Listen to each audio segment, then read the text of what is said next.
Good morning, Mr. Chair, committee members. Welcome to this morning's meeting.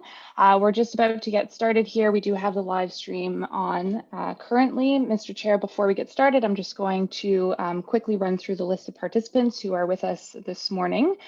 I will confirm that we do have quorum, that all committee members are present except for Ms. Dimville, who has sent her regrets for this morning. With us today, we do have Jennifer Campbell, Director of Heritage Services, Andrea Gummo, Manager, Heritage Planning, Ryan Leary, Senior Planner, Heritage, Alex Rouse Thompson, Planner for Heritage, Ian Sullivan, who is our meeting host today, Miss Janet Janes, Deputy Clerk, is also on the call, and myself, Elizabeth Fawcett, Committee Clerk for Heritage Kingston. Also present at this time are four agents and applicants, and we currently have no members of public watching from the gallery at this time. So at this point, Mr. Chair, I will turn it over to you to begin our meeting. Okay, thank you very much, Madam Clerk. I'd like to call the meeting to order at 9:31. The approval of the agenda. I have had a request to accommodate other scheduling to move item 7D3, that's 73 Gore Street, to be dealt with before item 7D1, i.e. at the beginning of that section. And I'm looking for a mover to make that amendment to the agenda, moved by Don Mitchell, seconded by Donald Taylor. Any discussion on that? Thank you. Just to my comment there is that we normally do try and accommodate visitors and agents who often have other scheduled events. It's not always possible, and we certainly don't guarantee that we will get to the item by the expected time. Are there other changes to the agenda? And seeing none, then you have a motion to approve the amended agenda. Those in favour? Those opposed? That was unanimous. Confirmation of the minutes. We have two sets of minutes. Firstly, the April 21st meeting. There is one minor correction on page 3. There are 3 paragraphs at the bottom. The second line in the second paragraph should read plain hipped roof, H-I-P-P-E-D. Are there any further comments on those minutes? And seeing none, looking for a mover for the approval of those minutes. Jennifer and Paul Banfield, thank you. Further discussion? And seeing none, those in favour of those minutes. That is unanimously approved. And we have minutes for the special meeting we had on April 27. I have no known corrections on that. A mover for those minutes. Jane McFarlane, seconded by Donald Mitchell. Any discussion or corrections or anything on those minutes? And seeing none, those in favour of approving those minutes. That is a unanimous vote. Thank you very much.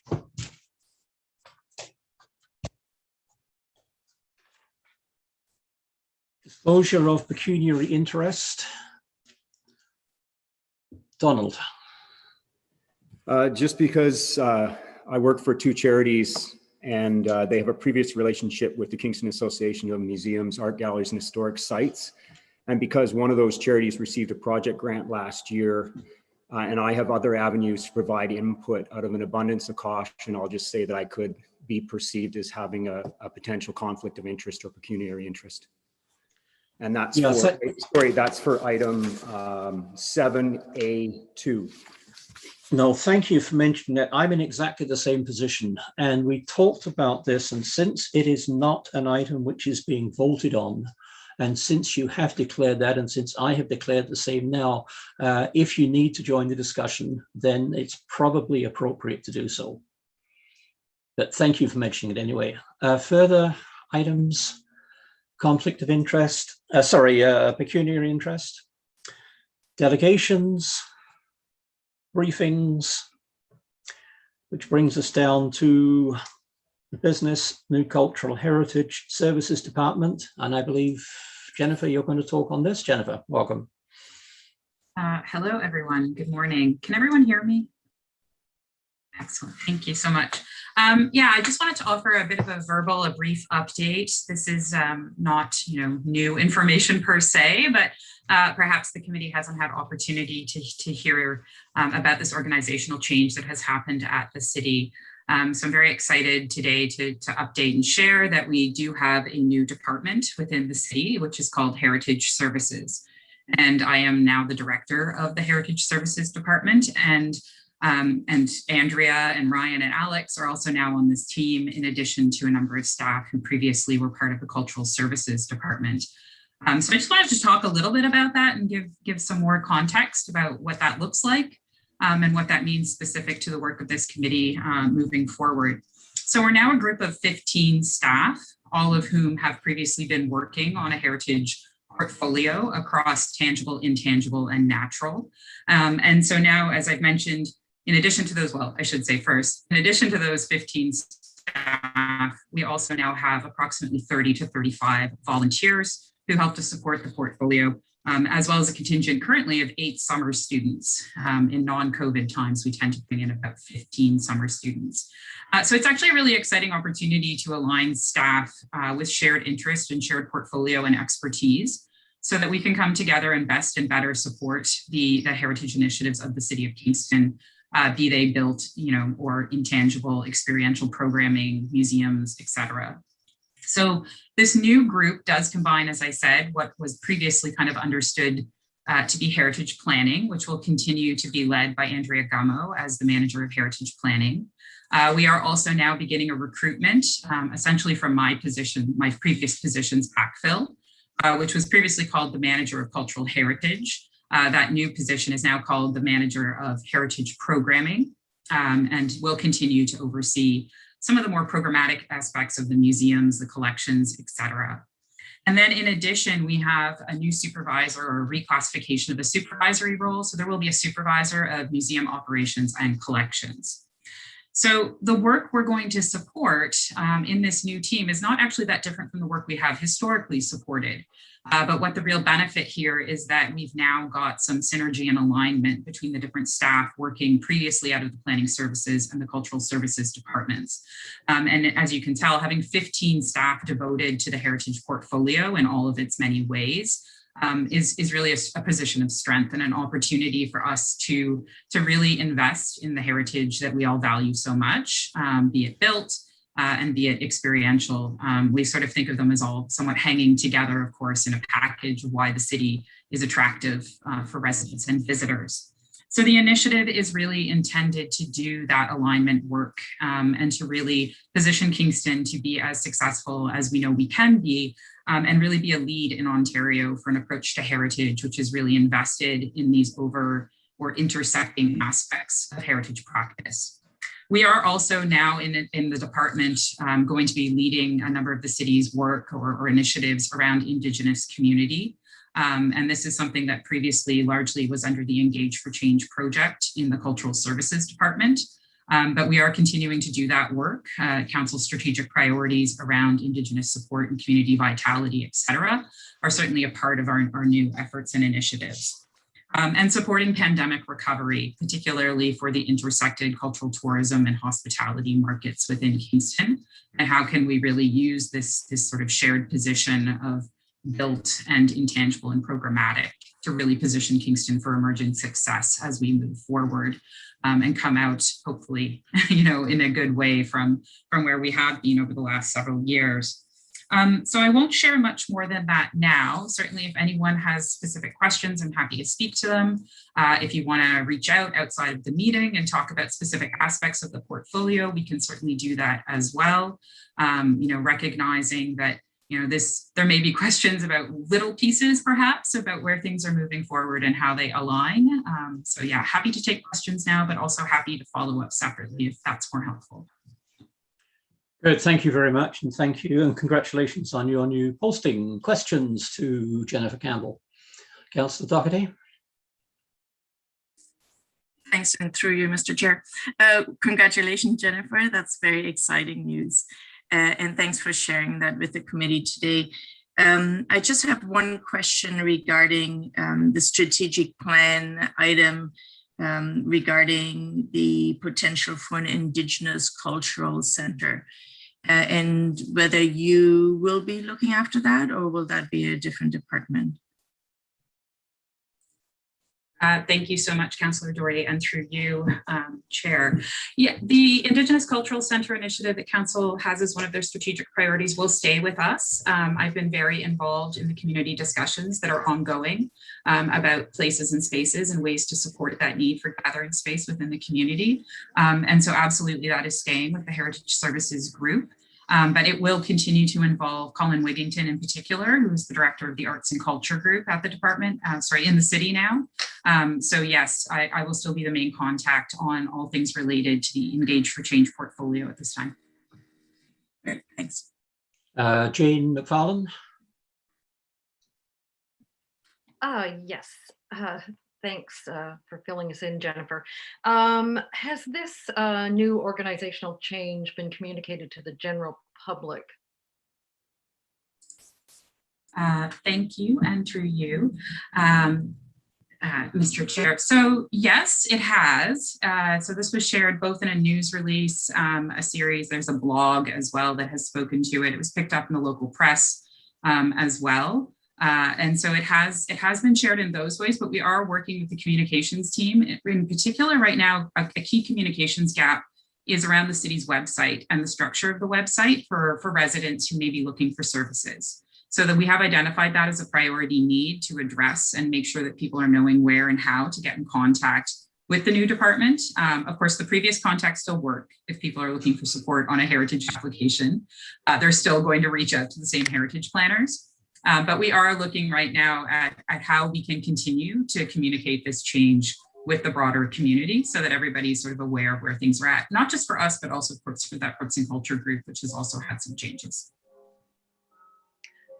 Yes, and I'm just thinking of a suggestion here. I get emails from Get Involved Kingston, and I find those really, really helpful. Things like emails about the third crossing, you know, on a monthly or bi-monthly basis. And I'm just thinking that that would be great for Heritage or for this newly organized team. Thanks. I think that's a great suggestion. Thank you, Jane. I can certainly communicate with our comms group about how we might be able to use that platform. It has great reach. You're right. Yes, Don Taylor.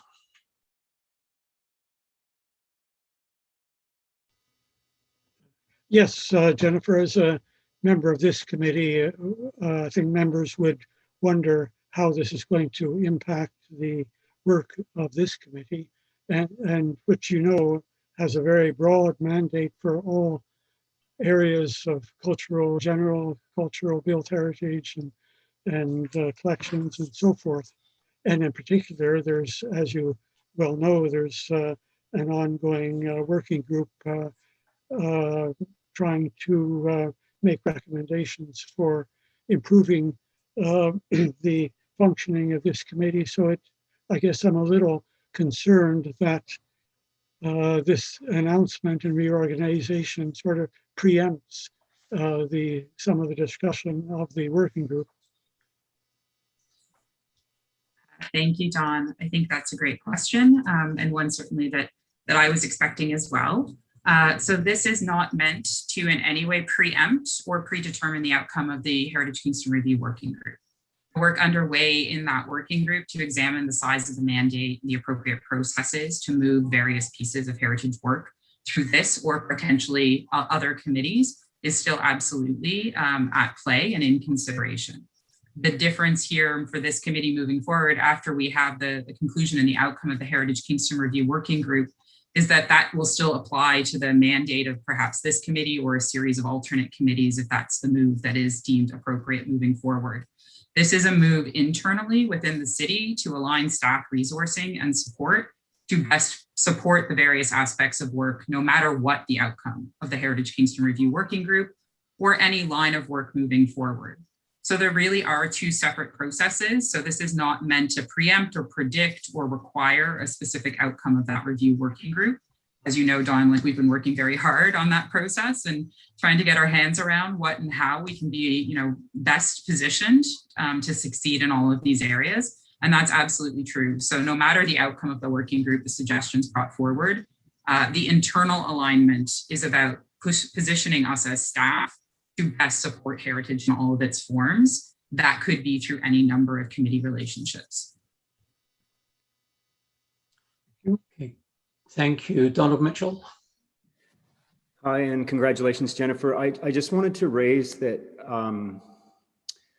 I guess it's 3 or 4 years ago when we were working on the public engagement framework, there were a number of mechanisms to deal with engagement. And I normally raise this in another context, but I think it's applicable here. But in those tiers, there are all these different stakeholder organizations and groups that the city is supposed to be engaging. And largely the public engagement framework has rolled out as more of a one-off news release style use of that engagement. But another way to change the culture sort of with conscious thought as heritage and as arts and culture move forward in their work, they should be engaging these 20, 40, 60 different organizations. And it's an opportunity to unfold how you see the vision of staff working internally to those external stakeholders. So I'd suggest more than just the news release approach, that it really maybe even comes out in a 5-minute bullet at the top of meetings when you're engaging these different stakeholders as well, so that they really get it in a conscious way. Thank you. Thank you, Dawn. And certainly you're absolutely correct. There are all kinds of good ways and improved ways to do communication and engagement with those community organizations and groups. And we have been very committed to improving the public engagement aspect of the city's work.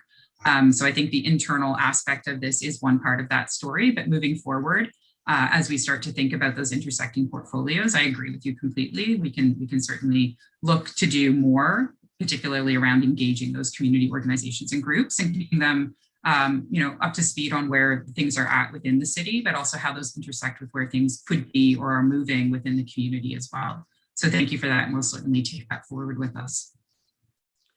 I see no further hands raised or hands waving. Last chance. No, so thank you very, very much for that update. We look forward to seeing the changes and the improvements it's going to make in the city. The City of Kingston Cultural Heritage Fund, I believe that's you as well, Jennifer. It is indeed. So good morning again, everyone. Happy to be here to speak a little bit to the report in front of you. This is an opportunity for input or consultation or suggestion. This is not a recommend, as the chair has noted. However, this is an act of consultation. We started this last year as a process to bring forward the administrative plan for the City of Kingston Heritage Fund to Heritage Kingston for opportunity to comment. There still is opportunity for staff to include any suggestions or alterations as proposed into the report that will head to council hereafter, which will then be approved for the recommendations for the use of the admin plan for this fund cycle.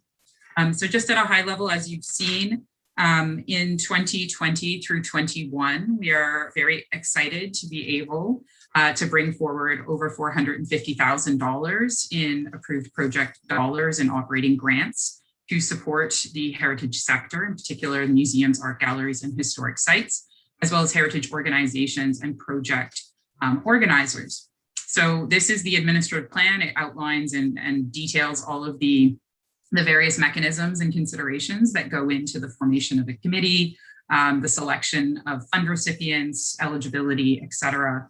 And I should note that the fund is administered arm's length from the City of Kingston through our SLA agreement with Kingston Associations of Art Galleries and Historic Sites.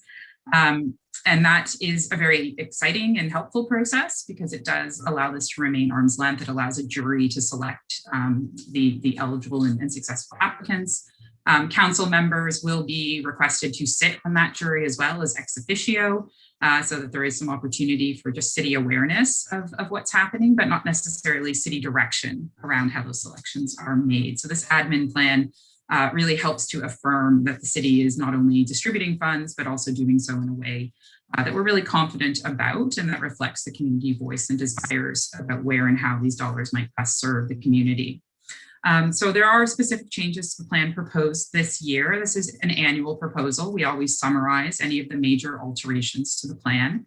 And I don't want to describe them all in detail. I know you've had opportunity to read them, but if you do have specific questions about any aspect of the changes that are proposed, and again, they are highlighted in the body of the report, I'm happy to speak to those or answer any questions. Thank you. Thank you very much. Questions?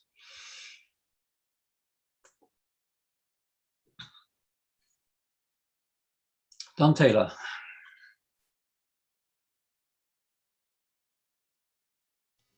Yes, thank you. I must admit I'm not as familiar with this area as some other people on this committee, but on reading it, I was puzzled in a couple of places, and I thought I'd ask a couple of questions. I noticed that it says operating grants are not awarded to applicants that budget on a deficit basis. This seems rather puzzling. Why do they need a grant if they're already breaking even?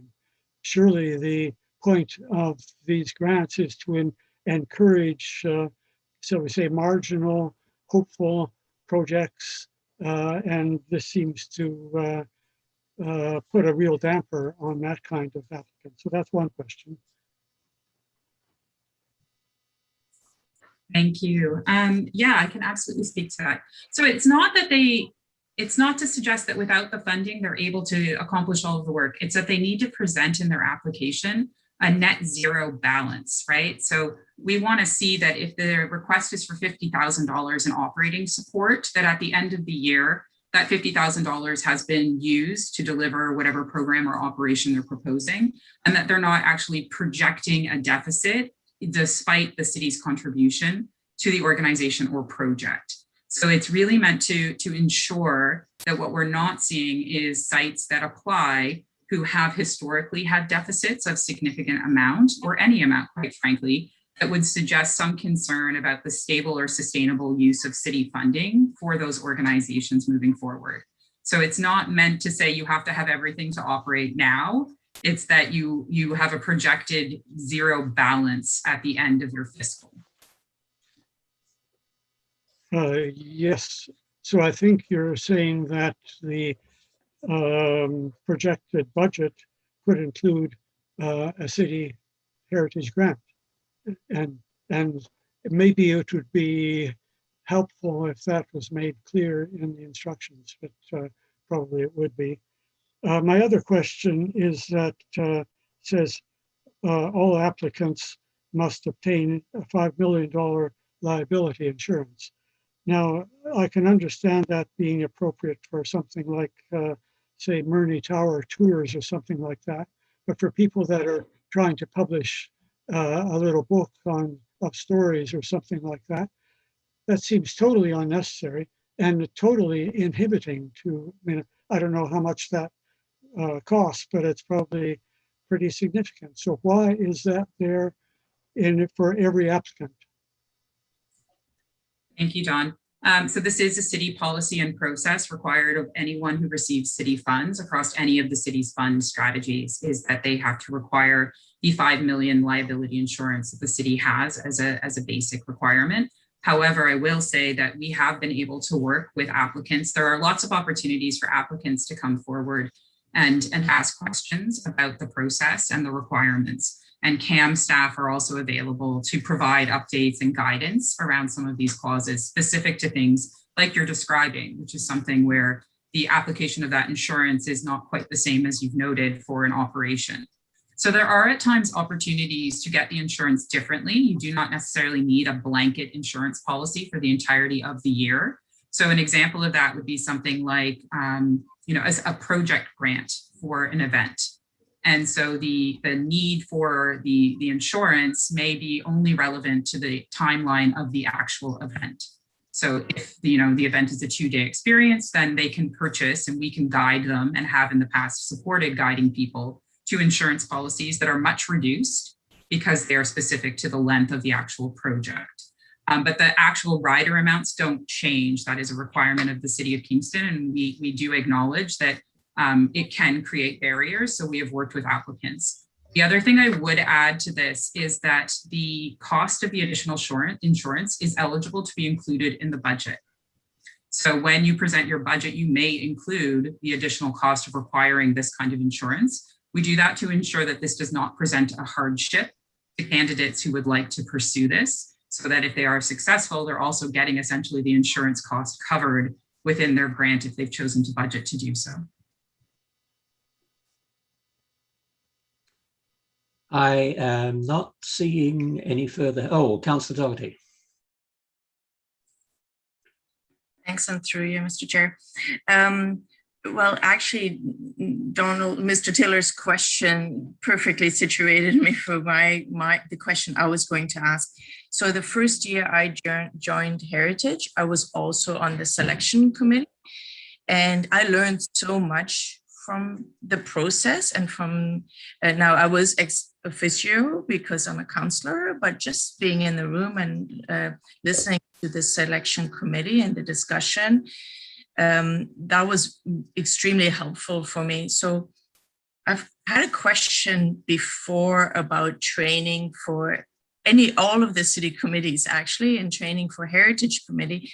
And I wonder if actually having at least serving all of us, all the members on Heritage, that we should perhaps all take a turn of at least 1 year sit on the selection committee so that we learn about the cultural heritage, because some people around the table do have experience with cultural heritage where others focus more on buildings. So I wonder if you could speak to that. I can start, and then I would certainly open the floor to either of the clerks present, either Elizabeth or perhaps Janet, if there's thoughts about how committees can intersect with these kinds of processes.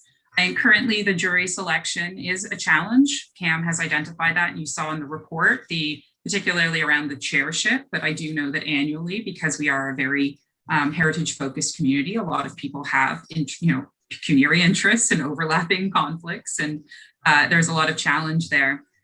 We don't have a proviso or an opportunity right now, I don't believe, but again, the clerks may feel differently, to compel perhaps committee members to a 1 year service term on this, but I would heavily encourage the committee to do so.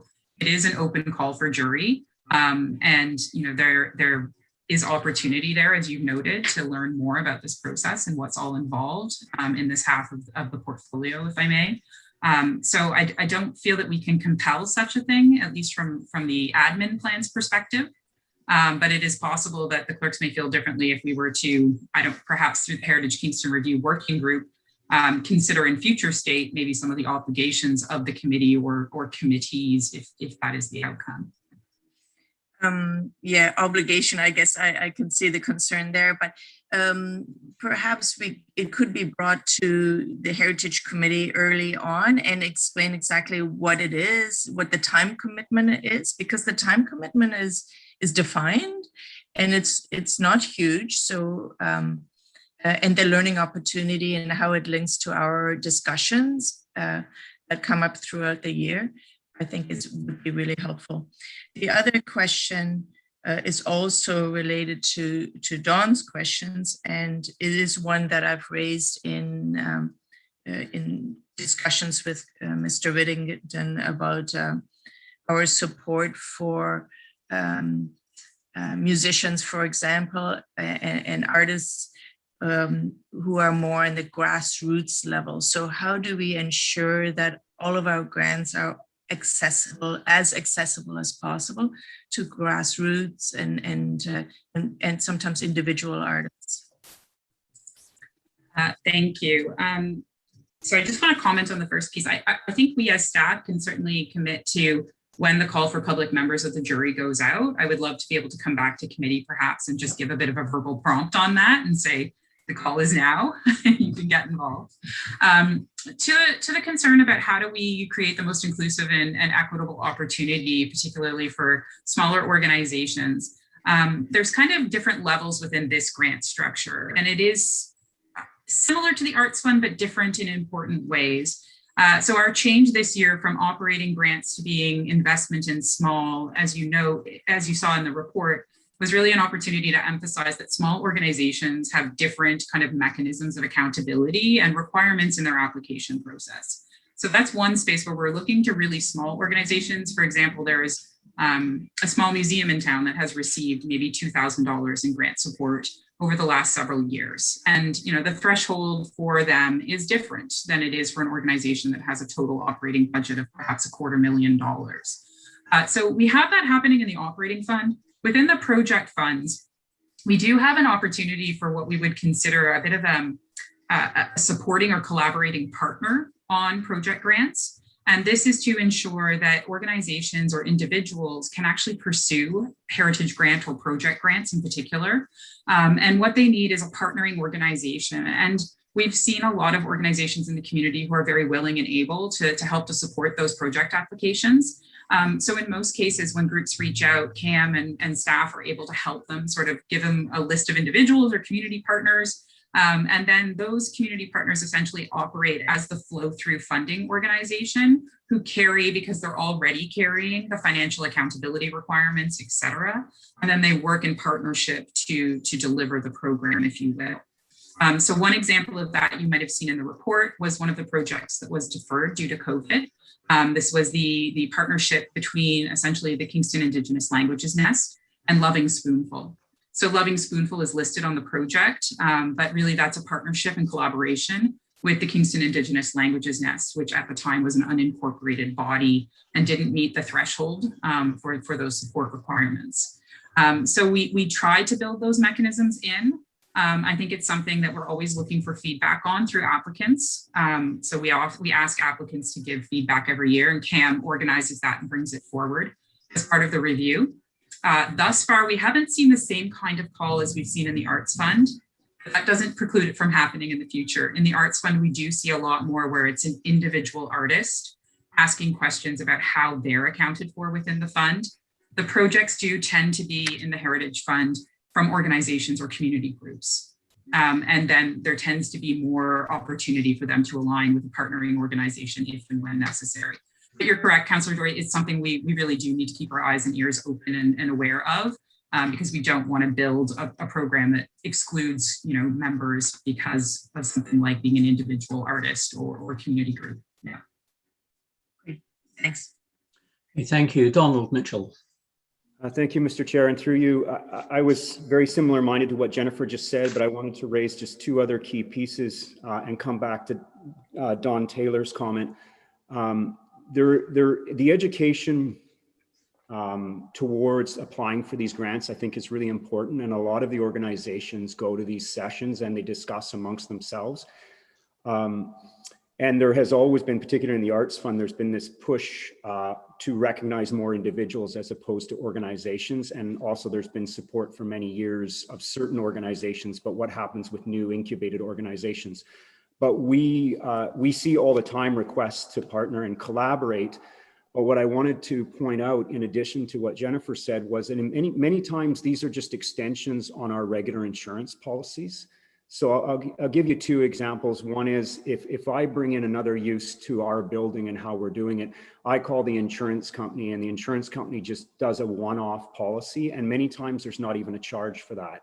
It's just written up to acknowledge that the use is going to occur in our building, whether it's a day or a week or whatever, this particular project. The second one, to Don Taylor's comment specifically, I've never heard of, but I wonder, similar to, we've had a prominent band in town rehearsing in our sanctuary while church was disbanded because of the lockdown, and all they did was add a clause to their existing insurance to be able to cover their instruments and everything within our building. So in similar fashion, if you're an individual and you're carrying insurance for your home, your car, or whatever, it is quite possible that it's just an extension to an existing insurance that you have for a new type of use, et cetera. And particularly people who are writers who are going to write a book, you may already have insurance associated with that type of endeavor anyway, with an office in your own home, et cetera. So I think sometimes what are perceived as obstacles are actually not as big an obstacle. And one of the ways to eliminate that is during these education sessions that they usually run every year about the grants, the different stakeholders and people are able to discuss with each other and learn from each other. Thank you. Okay, thank you, Donald. Further questions?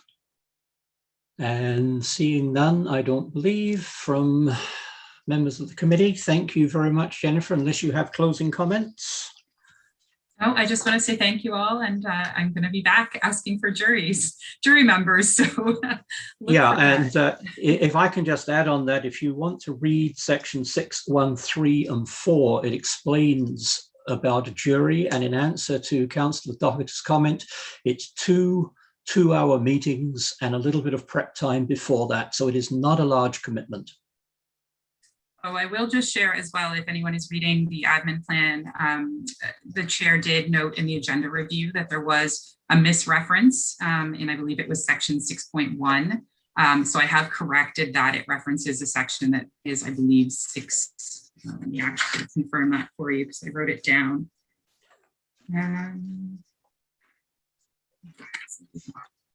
So we've adjusted, there's a reference in section 6 that refers back to section 5. It actually should refer forward to another section of section 6, speaking specifically to conflict of interest. It's a minor typo, but if you did note it, please don't worry, I have corrected it in the report that will be heading to council. So thank you all again. Good, thank you very much. We move on to policy development, heritage assets, stat business. And by the amended agenda, we goes to 73 Gore Street. And who is presenting this one? Mr. Chair, that would be me. Hi, welcome. Good morning, everybody. So I'm going to present 73 Gore Street, which is an application for alteration under Section 42 of the Ontario Heritage Act for the construction of a 2-story rear addition, the repainting of brick masonry on the house, the repointing of brickwork as needed on the main house, as well as the relocation of a window from the second floor of the east elevation to the second floor of the north elevation. Next slide, please. The property is located at 73 Gore Street, which is on the north side of Gore Street, just northwest of King Street East. Next slide, please. The property contains a 2-story brick house, which was constructed around 1890 to 1892. Next slide, please. The property was designated under Part 5 of the Ontario Heritage Act as part of the Old Sydenham Heritage Conservation District. The property is identified as significant to the district, and the property inventory form describes the building as the design, massing, setback, and composition of this building are appropriate to the Gore streetscape. Its design attributes include its flat facade, brick composition, regular fenestration, ashlar windowsills, and its front gable roof. Next slide, please.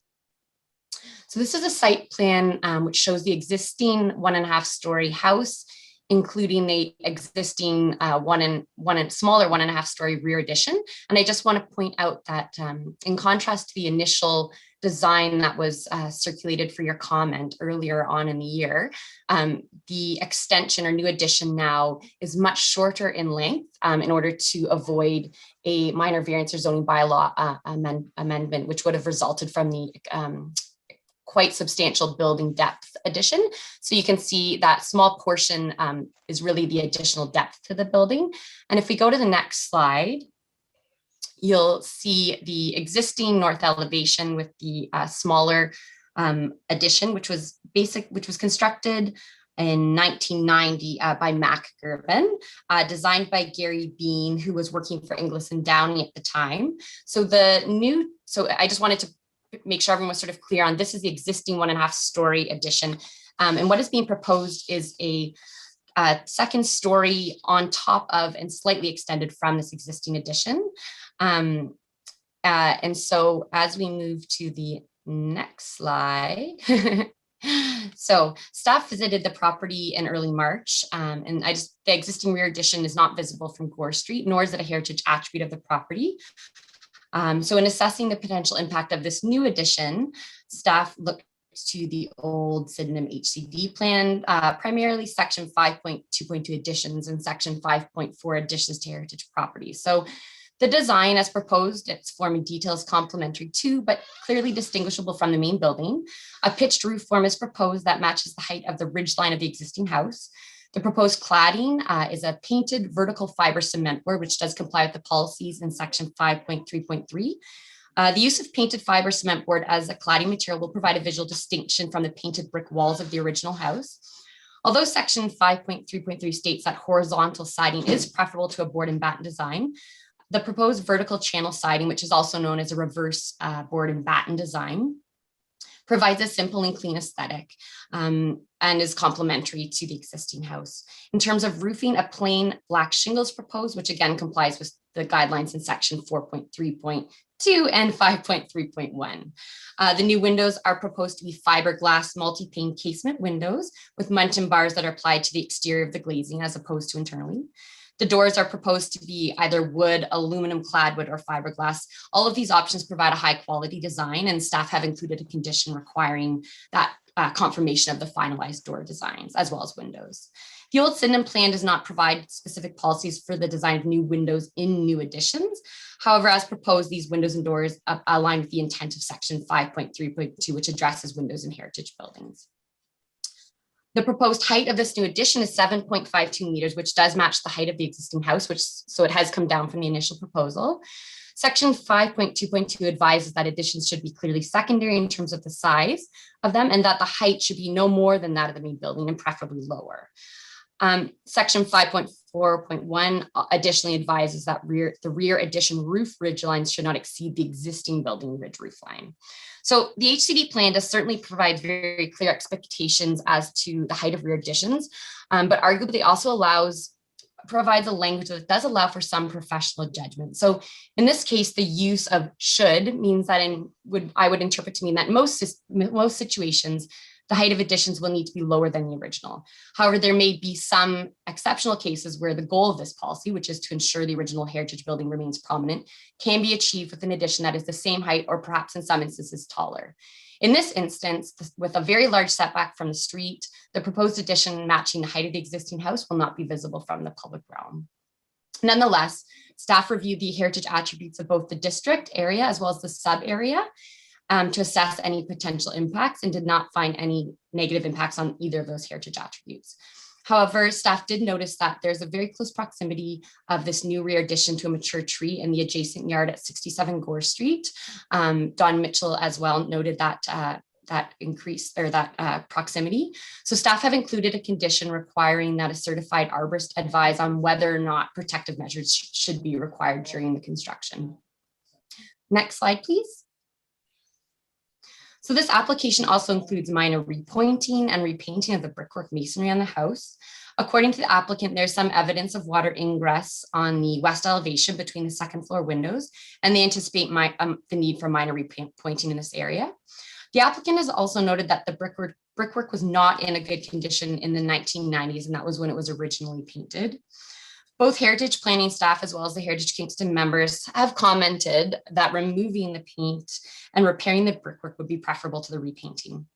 However, the applicant does not currently wish to undertake the scope of work. In looking at section 4.3.2 exterior walls, it advises that painting of previously unpainted brick or stone surfaces is not recommended and can result in trapping moisture in the wall assembly, the acceleration of masonry deterioration and maintenance cycles. So in this instance, the brickwork was previously painted in 1990, and as such, this repainting of the brickwork is more so of a maintenance activity. And certainly if the brickwork was currently unpainted, staff would not be supporting the repainting.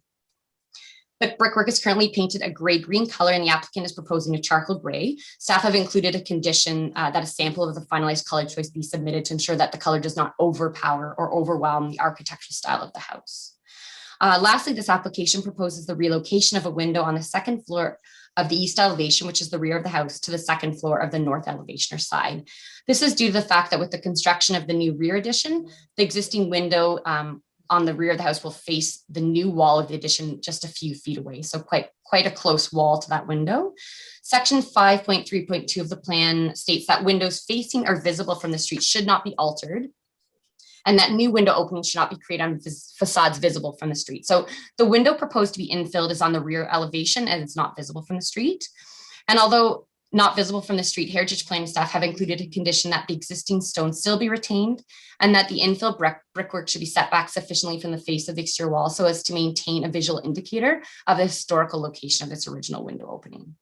The new window opening on the second floor of the side elevation, which is the north, will be minimally visible, if at all, from Gore Street, as it is located at the far end of the elevation. Staff have again included a condition requiring that a stone sill be included in the design of the window so as to complement the existing historic window openings and architectural style of the house.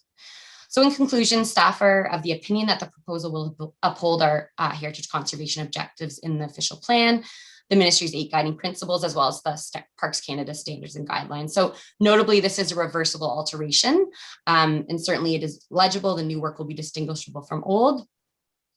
In terms of our consultation with the committee, certainly responding members were pleased with the revised design and felt that it was more in keeping with the old Sydenham district guidelines, and were very supportive of the reduction in the building height and depth.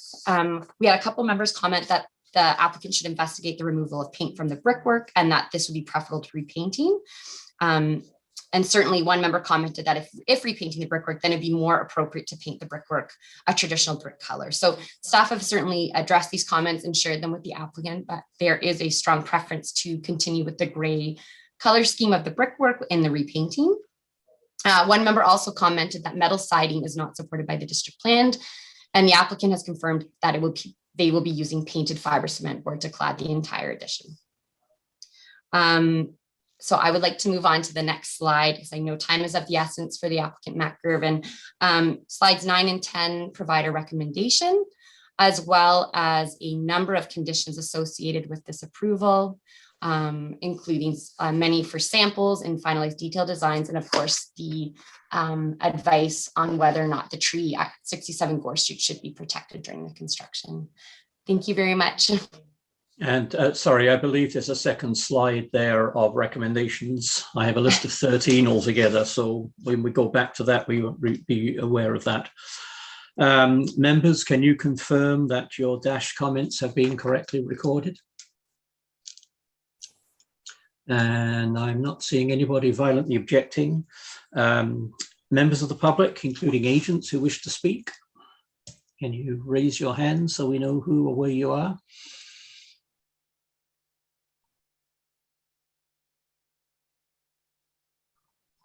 And I don't think I'm seeing anybody there. Sorry, Mr. Chair, I do see that Mr. Gervin does have his hand raised. Mr. Gervin, then. Thank you very much, and I really appreciate pushing this to the front of the agenda. That's very helpful for me. Just a few points, and I think that it's been covered very well. One thing is the roof. It says we're going to match existing roof and asphalt shingles. And we had a closer look. The shingles actually aren't asphalt. They're black and they kind of look like asphalt from a distance, but they're some kind of a fairly thick fiberglass shingle. I really haven't quite determined what they are yet. They're one of those lifetime shingles, but we plan to match the existing. Match the existing roofing all the way back. Let's see, another note there. All right, and just that, you know, there's always concern in this part of the city that people are, you know, expanding their houses so they can, you know, make more bedrooms and rent them out and so forth. Really, in this particular case, the people either had to move or they had to get more room. Their family is growing and they really love living where they live, and so that's why they've you know, gone to the expense of doing this addition in the back as opposed to selling the place and moving some other place so they have enough room. I think that's all I have to know. Thank you very much. Okay, thank you very much, Mac.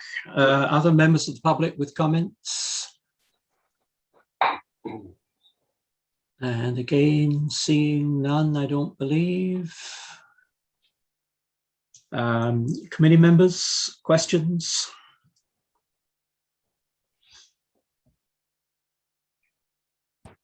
Donald Mitchell. Thank you, Mr. Chair, and through you, I just wanted to pull into the painting of the brick just a little bit, which I understand the intent, and in my previous career choices, I've painted brick many times, but this is an excellent opportunity after 30 years of this brick being painted to sort of see what occurred, and I know that Mr. Gervin is like this considerable expert at this, so I just thought that maybe some more information about how that paint job performed in two areas might be lessons learned to carry forward for staff and for committee in the future. So one would be just how the paint held up itself, what type of paint it was, and how it performed, and whether it did cause any additional problems or whether it's just natural deterioration that would have occurred anyway. The second one was to do with color, which is whether one color performs, whether it's darker or lighter than another if you get a lot of sun on that wall, whether the paint job's deteriorating more rapidly, and therefore parts of it are opening up and moisture's getting behind from that way as well. So anyway, I just wanted to raise that I thought there was opportunity for discussion where you might gather a little more information, understanding that the preference is to see the brick return to a natural state. Thank you. Yeah, I respond to that. Yes, Mac, you can. Actually, that reminded me of one point. I think it was mentioned that the brick repair is on the west wall, but it's actually the south wall facing the street. There's some leakage between those two big front windows on the second floor. That's the only place where we've seen any deterioration. I have no idea what we did with the bricks back in 1985 or whenever, 1990. I can't remember what date it was. 1985, I guess. I don't remember what we painted there, but it's set up quite well. I don't see any other great deterioration at all. And your point about the dark brick deteriorating more rapidly, that's possible. I mean, we're not going to go very dark with it. We just want to get away sort of from the green tones. So I've certainly seen brick in other houses painted dark. I've done that myself as well, and I've never noticed any difference doing that. There's other houses that I've painted white. So I really can't. I don't really have any. I haven't noticed any difference in what color mix, but I could be wrong on that. Thank you. Okay, thank you very much. Other members with questions? Don Taylor.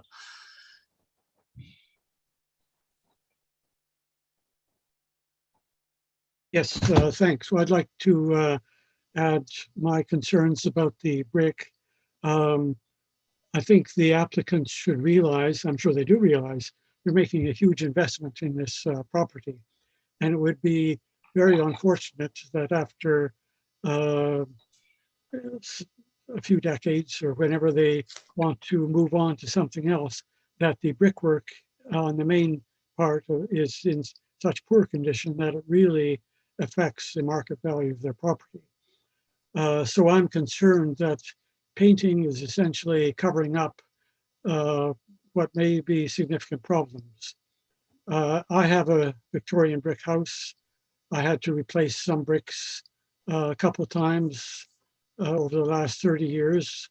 And I think it's pretty normal in these kinds of houses that some areas where there's more severe weathering or drainage issues that bricks have to be replaced. And my suggestion would really be, if this committee had the power, I would add a condition saying that the applicants shall consult a heritage masonry expert to assess the condition of the existing brickwork and provide recommendations on removing the existing paint or applying new paint in an appropriate heritage color. So I actually had that written down, but I think you get the message. I think this is an important point, and I think the applicants should think very carefully about how they are handling this part of the house, because having a wonderful new addition is not going to be very nice if the original house or building deteriorates significantly. Thanks. Okay, thank you, Dan. Alex, you want to comment? Sure. I just wanted to, I think some excellent points about the painting of the brickwork have been raised. I just wanted to add two ideas to the conversation, which is one, right? I mean, in terms of moving forward and updates to the old Sydenham plan, it's something perhaps that people want to think more seriously about the committee and staff's positioning on painting masonry, because currently we only have one policy and it's not addressing previously painted brickwork. It only addresses the painting of unpainted brickwork. So we don't really have a lot of teeth in this situation, and I appreciate that that is concerned. And I guess the second issue I wanted to raise is depending on what paint was used originally, and it sounds that Mac's not entirely sure what that paint was, however many years ago, it might be a situation where it depends on the type of paint that was used and the type of bricks on the building. Some bricks are very soft, and it's unfortunate, but potentially that paint may not come off those bricks well, and you may actually not be able to remove the paint in a way that is repairable. So I think, what Dawn's suggesting is it'd be great if someone could assess that and actually determine whether or not it's a feasible option to remove the paint. But I think at this point in time, we don't really have the teeth to do that. Thanks. Okay, thank you very much, Alex. Other committee members, questions, comments? And seeing none, you get another chance for your final comments here, remembering that this is a part 5, so it is not amendable and non-deferrable. Any last comments from committee members? And, oh, sorry, Don Taylor. This is just a minor point, and I was pleased to see how staff have dealt with the filling in of the existing window that's being closed off. I think that's the right way to handle it, and it shows where it was. However, I'm not sure that I would agree, and there's no rules on this, that the new window should have a stone sill. As you know, one of the sort of guidelines that we like to have is that new work, new additions and so on should be distinguishable from the old.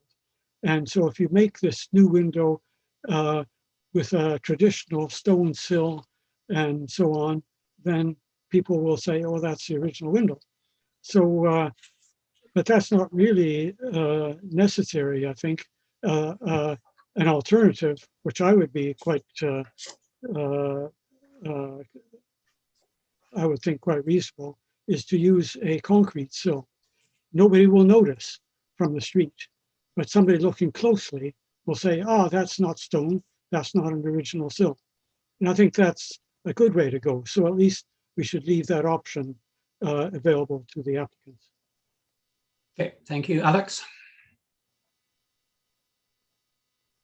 Sure. I think Don raises a good point. I take no issue with that approach as well. I was actually just reading the conditions to see precisely how it was worded at present to see if that easily allows for that option. So just bear with me here.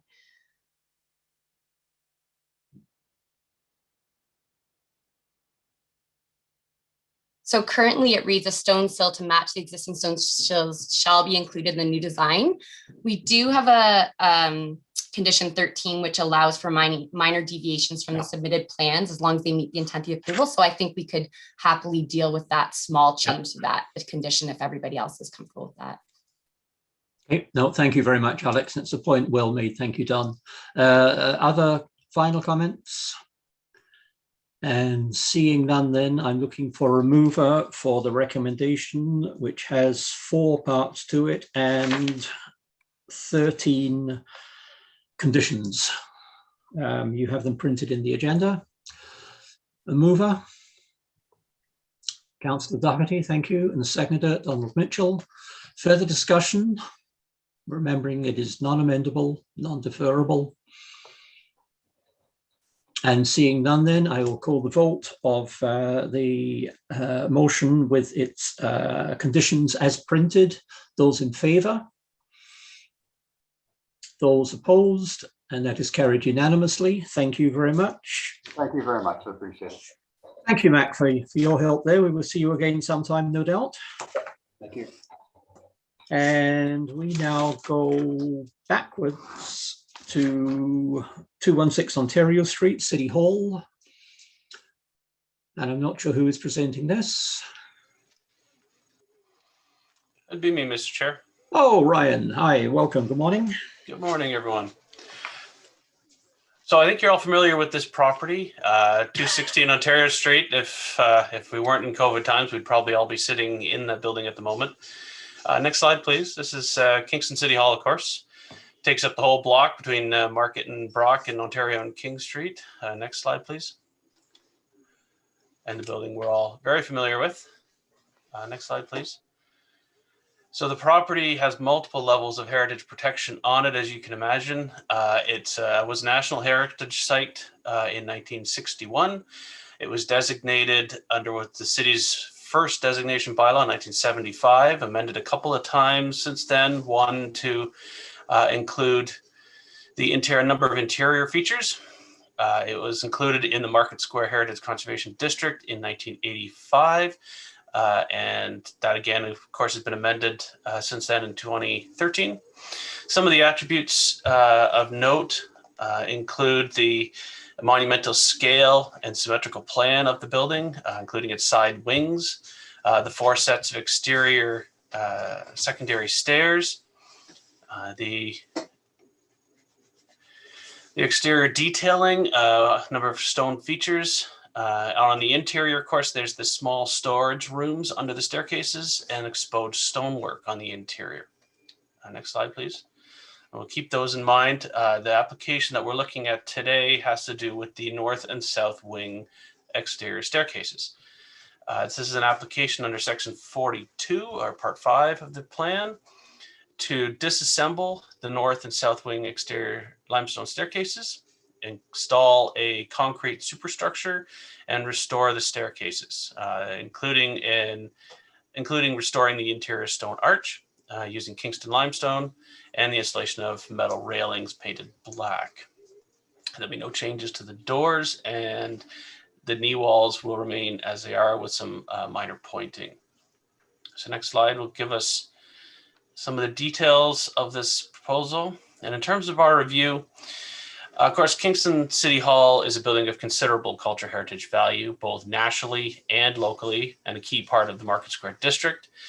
The north and south stairs on the front elevation, as well as interior art structures, are listed as heritage attributes and are indicated, mentioned directly in the district plan and the National Historic Site Commemorative Integrity Statement. They are original features and keys to the design of this monumental building. Section Standard 7 of the Federal Standards and Guidelines for the Conservation of Historic Places in Canada direct owners to, quote, evaluate the existing condition of character defining elements to determine the appropriate intervention, unquote. Now, city staff have retained Roney Engineering to undertake a condition assessment, which is attached to your agenda package. The condition assessment provided detailed measured drawings of the existing staircases and noted various concerning matters, such as cracked and deteriorating stones, previous patched areas that appear to have failed, rust markings from the handrails on the stone, water leakage into the rooms below, and the general unsound nature of the supporting structure. The Market Square plan echoes the direction provided in Standard 9 of the Federal Standards and Guidelines, which states, make any intervention needed to preserve character-defining elements physically and visually compatible with the historic place and identifiable on close inspection, unquote. Further, Standard 10 and Guideline 4.36 of the plan notes that where character-defining elements are too severely deteriorated to repair, replace them with new elements that match the forms, materials, and details of sound versions of these same elements. The plan includes a careful dismantling of the limestone steps and landings, retaining any usable stones for possible reuse on future projects, repairing, stabilizing, and repointing the interior stone arch structures, placement of a structural concrete arch slab with waterproofing, the installing new Kingston limestone steps, risers and treads, and painted steel handrails. The staircases are original to the 1843-44 construction of City Hall. Every effort has been made to repair and stabilize these these structures using original materials and minimal interventions. The city's facilities management, construction services staff should be commended for their attention to detail and strict adherence to accepted conservation best practices. However, time and exposure has caused these structures to deteriorate past the point of repair. The stabilization and restoration plan proposed will conserve the design, scale, and materiality of these original features. In addition, the noted interior stone arches will be retained and repaired following the city's masonry policy. The new interior concrete structure will not only provide a stable and waterproof support for the limestone staircase, it will also be completely concealed. Further, with the waterproofing of the interior storage rooms, this may provide a new opportunity for cultural and education programming for this interesting and largely unknown space in City Hall. And staff wholeheartedly support this application. Mr. Chair, we circulated this application to a number of technical agencies. Their comments are outlined in the agenda package from our building, environment, and engineering departments, as well as our fire and rescue services. Committee comments were also collected and compiled in Exhibit E of the report, and most of the members, or all the members, provided general support for this application. Next slide, please. These are some of the details provided by Mr. Roney. On the final slide, please, we'll provide the recommendations. You can note that the alterations noted, and then a number of conditions related to the requirements for this. So we support this, Mr. Chair, as noted, and I believe Mr. Roney and the City Project Manager, Mr. Corneluk, are available today if the committee has questions. Thanks. Good, thank you very much, Ryan. Members, can you please confirm your dash comments have been correctly recorded? And I'm not seeing any wild concerns. Members of the public, including agents, do you wish to speak or have questions? Mr. Roney, do you want to make any comments? No, I'm really here just to answer any technical questions that come up. I'm very Great. excited about the opportunity to work on this project. Thanks. Okay, thank you very much. And I am looking for other hands and not seeing any. Oh, Donald Taylor.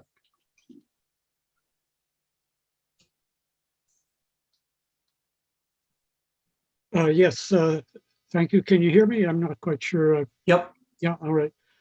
Yeah, I think this is a fine project. I'm very pleased with the way it has developed. I think over the years, there was a tendency to try to patch up some of the problems on these stairs, and finally we're doing it properly. And I must say, I'm impressed by the Mr. Roney's plan, which and we have seen, the committee has seen his work in a similar case at the Jackson Hall stairs, which I think is an excellent example.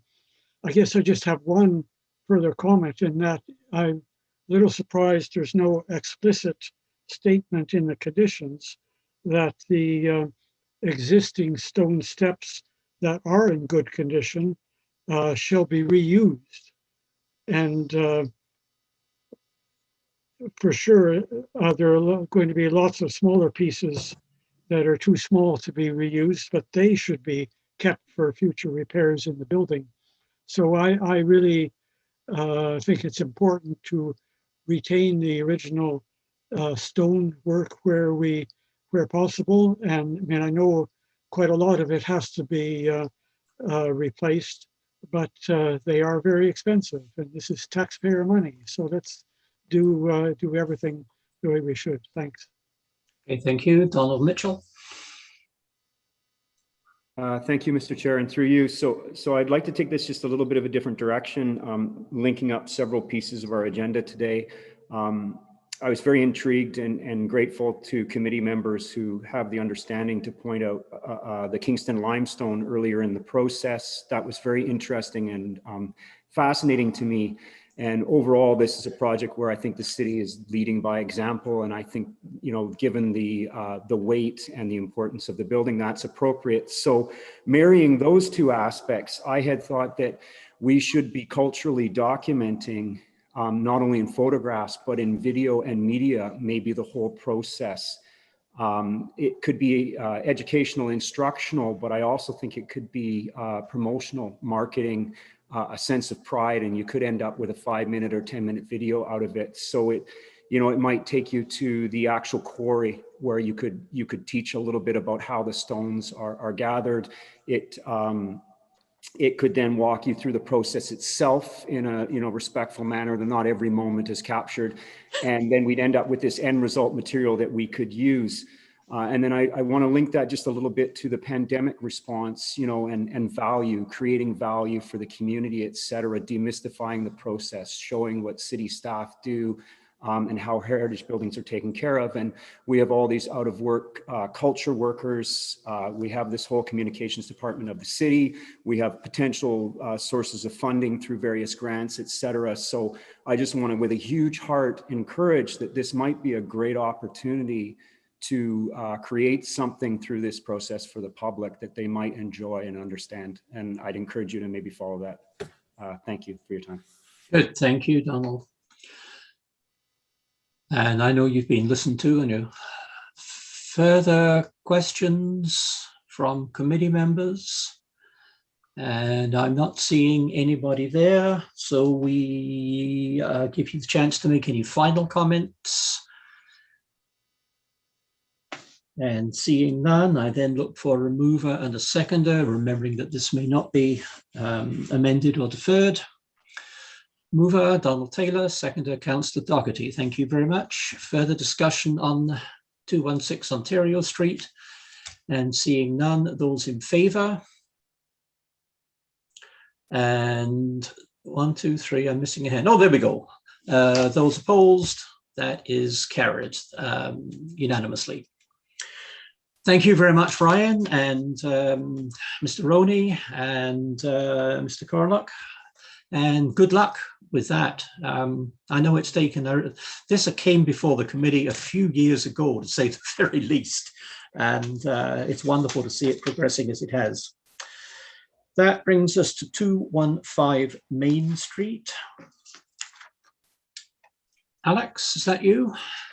That's me. Good morning. That's you. Thank you, Mr. Chair. All right, so 215 Main Street, it's an application for alteration under Section 42 of the Act. It's to request approval to construct a narrow deck or catwalk with railings on the south elevation of the house, as well as to construct a rear deck with railings. Next slide, please.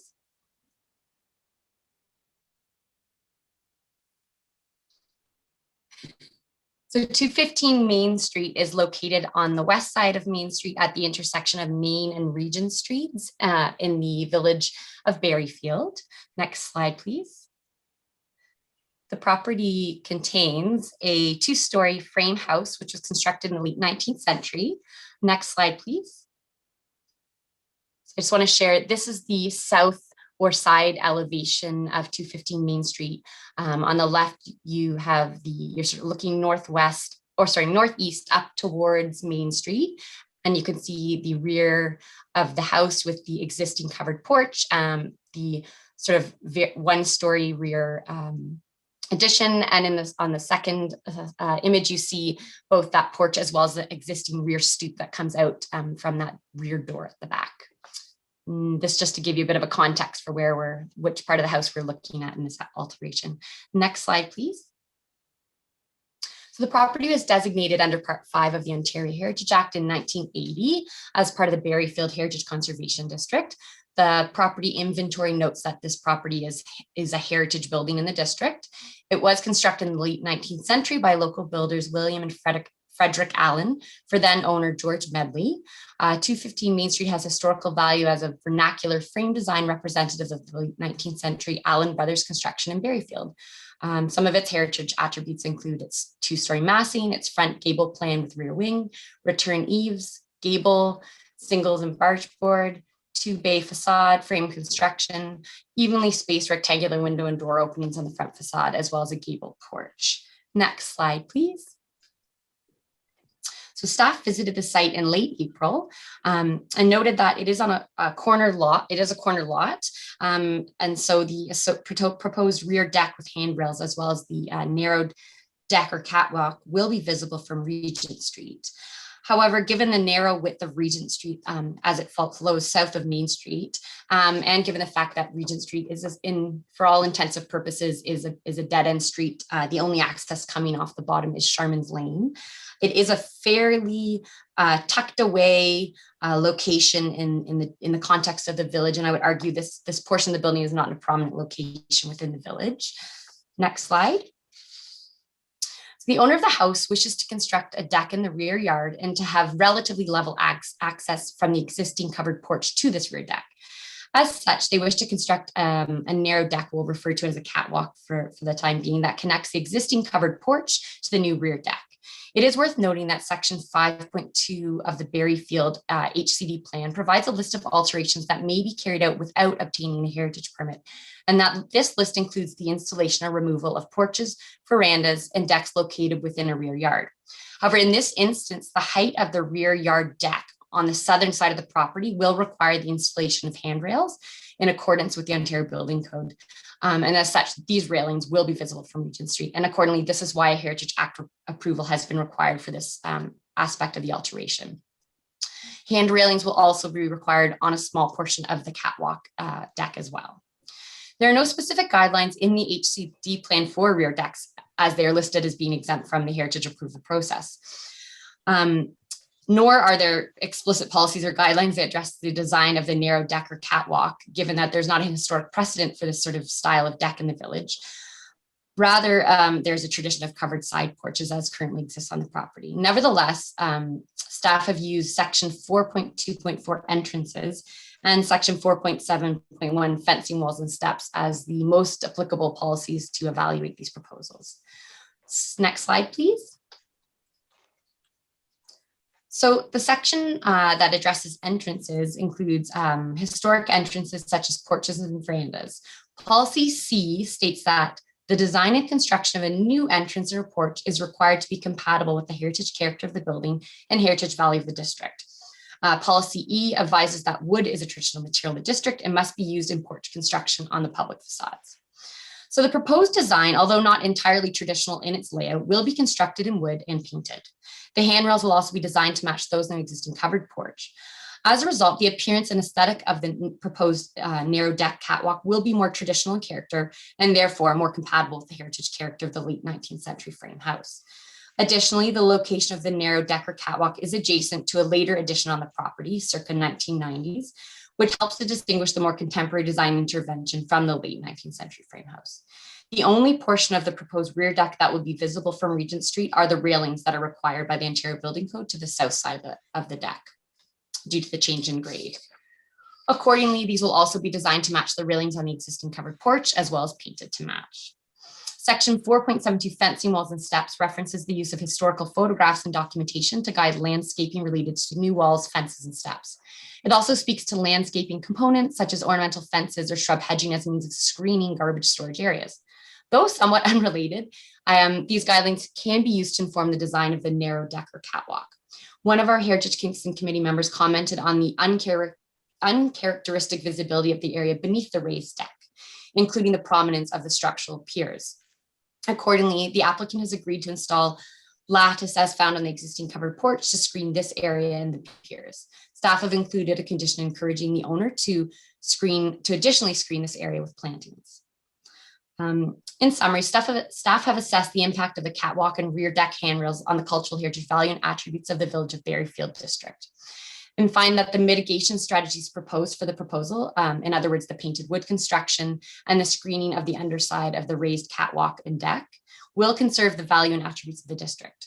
The proposed catwalk with railings and rear deck with railings will maintain the heritage character and attributes of the vernacular frame design of the house, which is a heritage attribute of the district. We did receive comments from the committee with some suggestions about potential redesigns of the porch. The applicant is very happy with the current design. And I will just note that I was remiss in capturing Don Mitchell's comments. He did provide some informal comments that weren't intended to be in the public record, but in the summary sheet, I should have ticked that he didn't have any comments. In other words, he had provided me with information, but no comments for the record, as opposed to no response received. I certainly did receive a response from Donald Mitchell.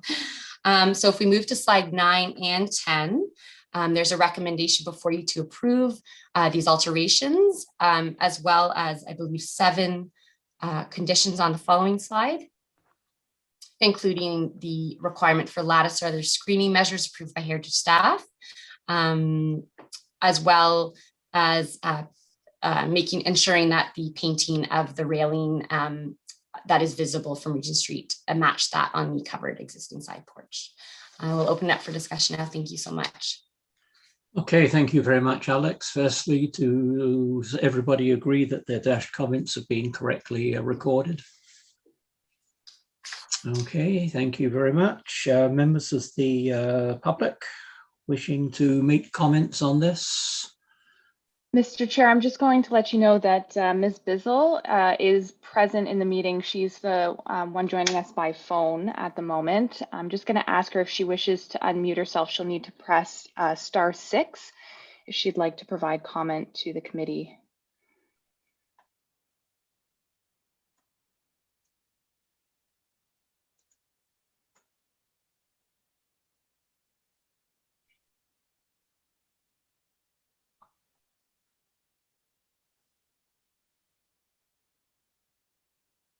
Can you hear me now?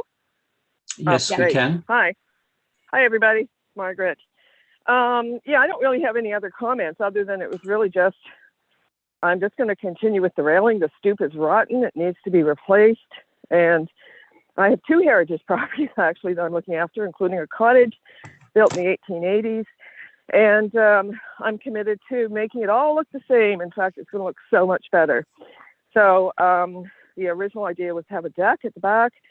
Now that wood prices have tripled since I first thought of this, and my carpenter couldn't attend this meeting, I hope I can still go ahead with this, but it'll look just lovely, and it certainly will be a huge improvement.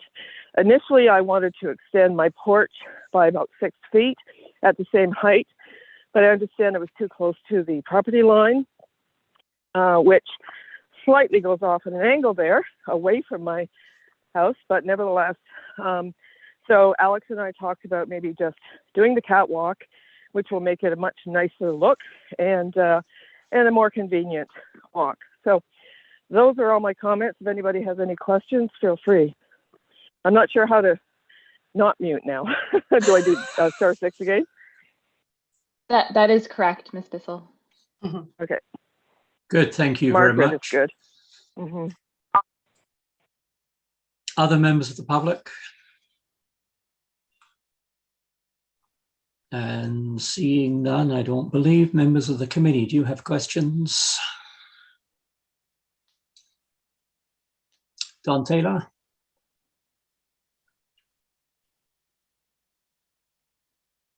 Yes, thanks.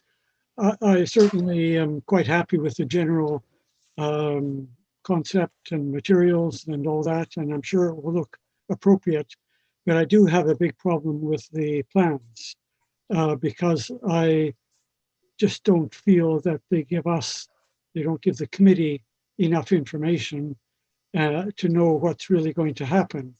We've had in the past some cases where the committee has approved some plans, and then when they have been sort of gone through the building permit stage, what's happened is totally different.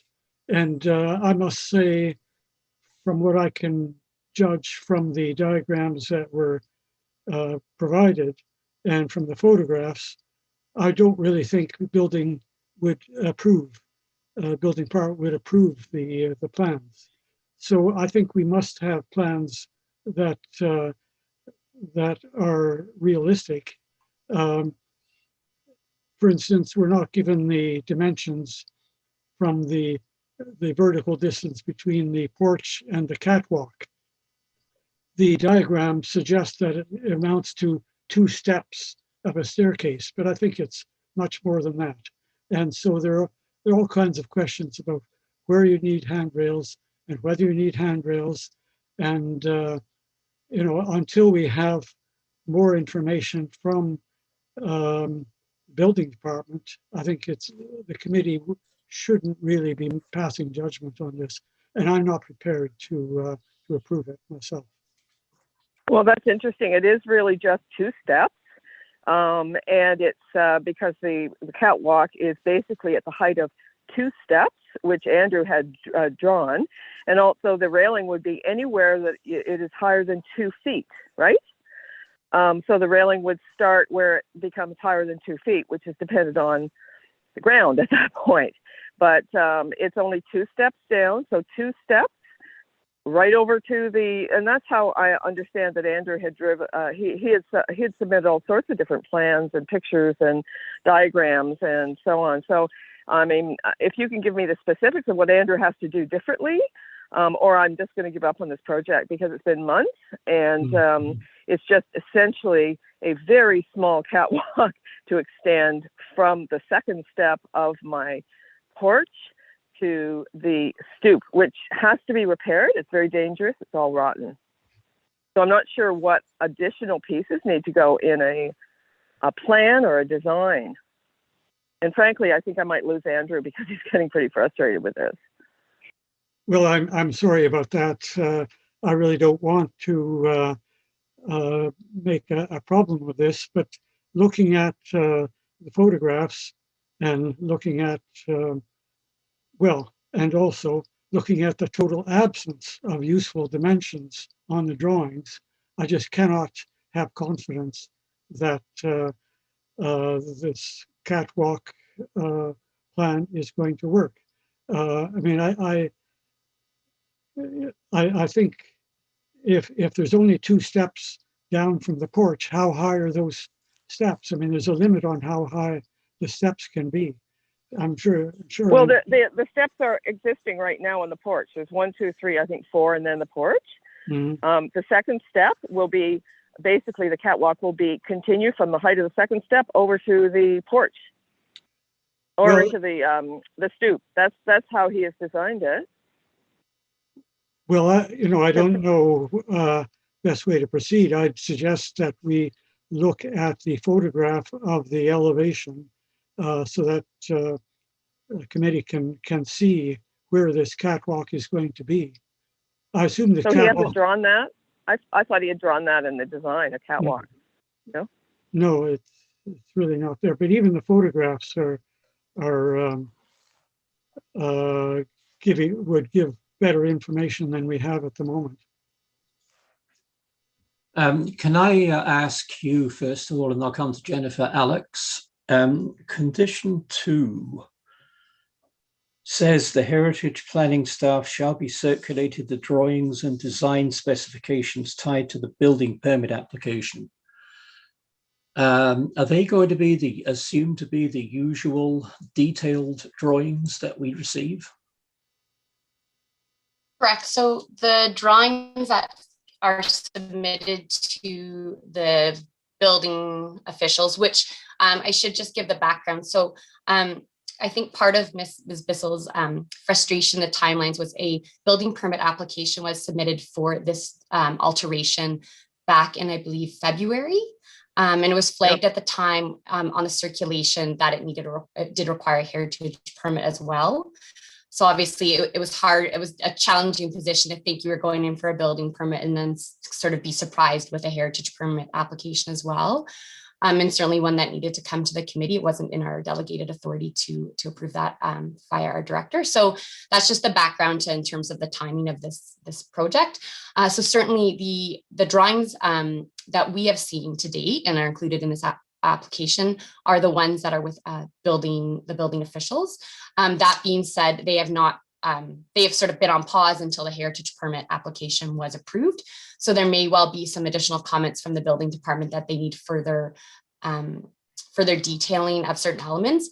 I believe the sonotube cross sections have already been submitted, and most of the details that the building officials will require. That being said, I may ask if Andrea Gumma wants to step in, because I know she was speaking with our building department yesterday and might have a few details to share on their requirements. Okay, thank you. Andrea? For sure. Thanks, Alex. And just to add to Alex's excellent response, the building department does look at designs for these differently than we do. We're concerned with, you know, how they're going to look, and they're concerned with how they function.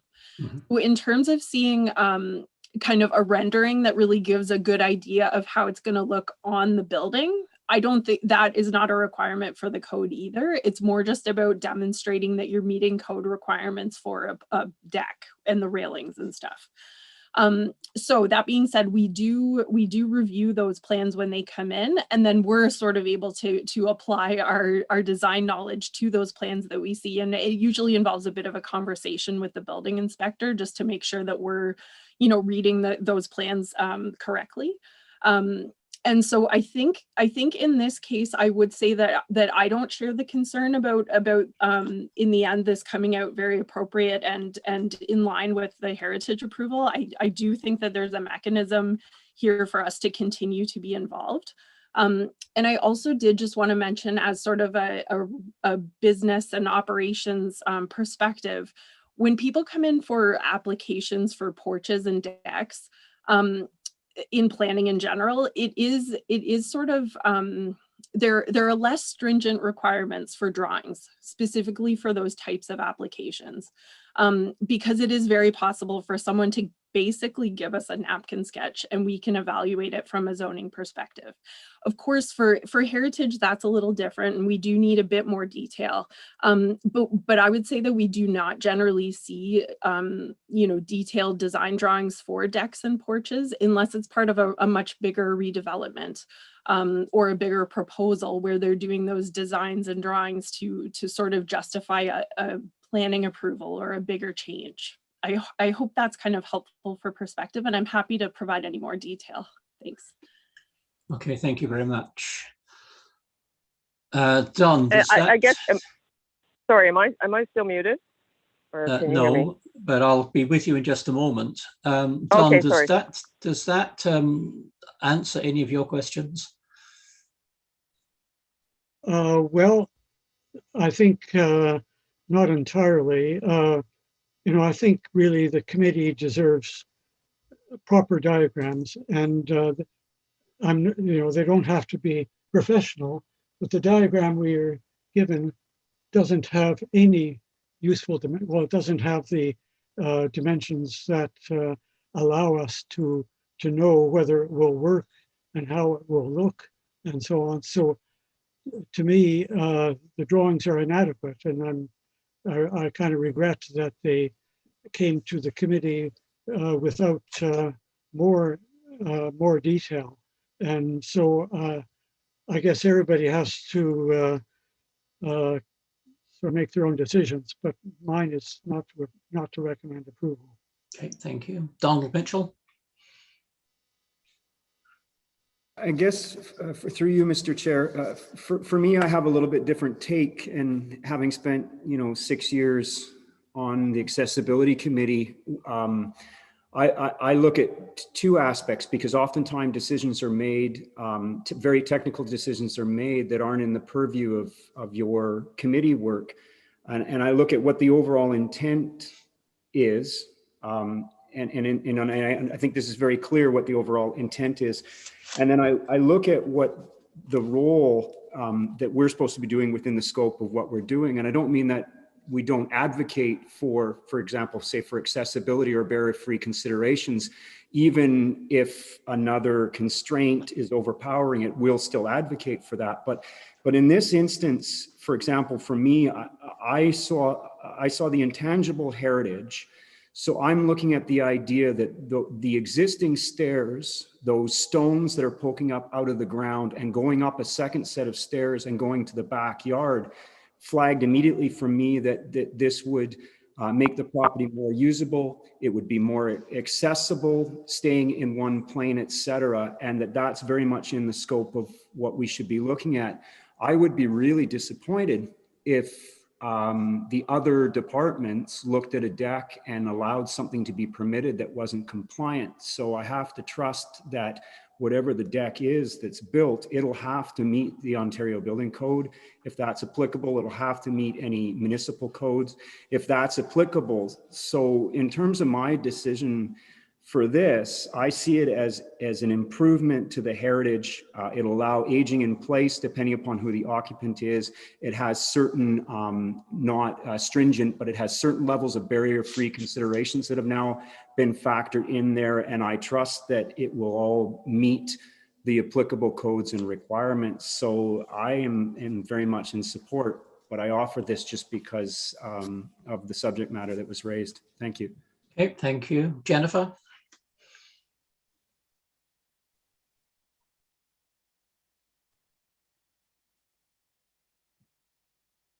Hey everyone. So as an architect that does a lot of these detailed drawings for whole buildings and porches and decks, I was actually really amazed at how I could get a good idea of what the project actually was. So I was kind of on the opposite end as well. I was like, oh, I kind of get this. Generally, I find for porches, you don't actually have to give too much detail. Often I'm just writing conforms to SB7 in terms of the building department, and they'll make sure when it's constructed that it is to code. I mean, I understand that the railings here are going to match the existing. I see what they've done with where the stairs. I guess the only question I have is the back stairs, how that actually is going to look, but I generally understand what's going on. And yeah, I'm not opposed. So. Okay, thank you very much. Councillor Doherty. I appreciate the conversation. I think, Dawn, you have a good point about measurements. What you're saying that it would be helpful for us to have measurements for the height, for example, of the railing. I do think it is very helpful to have the owner of the property here and have the conversation that we are having. I also, and I'm confident after hearing the owner address some of our concerns and speak with us, that the intention is to have something that will fit the community, that's an improvement, that will look good in the neighborhood as well. I do trust the building department that they will make the appropriate decisions and that everything will be up to code. And that part is not in our, that really, as a heritage, we need to make sure that there's no negative heritage impact. And there's nothing I see in the drawings, and again, from hearing from the homeowner, that makes me, raises any concerns. I feel like this will be done tastefully and will fit in the district. So I will be supportive of this. Thank you very much. Alex? This is certainly a really interesting discussion, and I'm appreciating hearing all the different perspectives. I just wanted to add one more thing for thought, which is, I think we have to remember that each site and each alteration does require some different considerations. So in this instance, it's a completely new piece of construction to the rear side of the property, which evidently is visible from Regent Street. And this is why we have a heritage approval before us. If this were mid-block, there wouldn't even be a heritage permit before us. So certainly we have to be assured that the appearance of this new piece of construction will be compatible with the existing house and the district. But if we were evaluating a new porch or the restoration of a new porch on the front of a house that had a very specific period design, I think we would all probably be agreeing that we definitely need more details to understand the style of a rail or a baluster or an entablature at the top of the porch.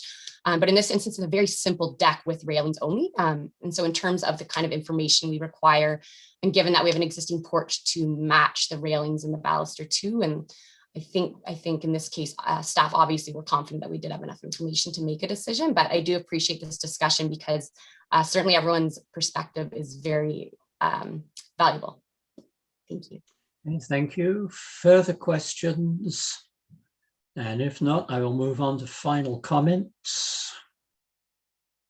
Last chance to say your piece. May I say something, the owner? May I say something? Or no? Yes, if you want. I do want, yeah. I've been planning this, as Alex said, since February when I first contacted Brian and connected with Christine Sitnovich about the design and and she thought it was very positive. But I also wanted to comment, and I hadn't really thought, well, I had thought about this, accessibility. Right now, and I am a senior, however, I'm still doing some part-time work, I have to walk down like, I don't know, 7, 8 steps, and then up another 4, and then down another 4 to get to my backyard. And so this, and I wrote this to Alex, I don't know whether this was in your discussion or not, but accessibility is improved by this, in that there's fewer steps.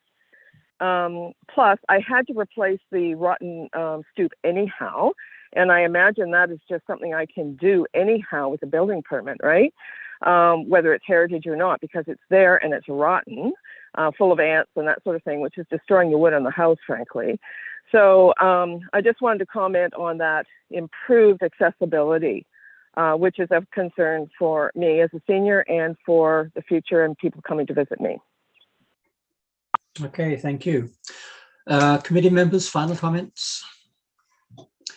If not, then I look for a mover of a motion which has 2 clauses and 7 conditions, which you've got in your package and you saw on the screen earlier.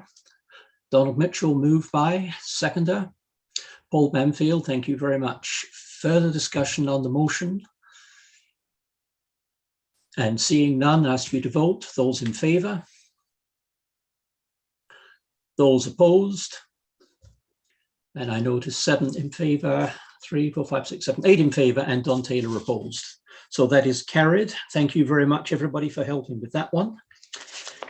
We move on to 411 Wellington, and this is purely a pre-consultation. Who is leading us through this? Ryan. Thank you, Mr. Chair. I just wanted to quickly introduce the property before I turn it over to the applicants to give you a short presentation of their proposal.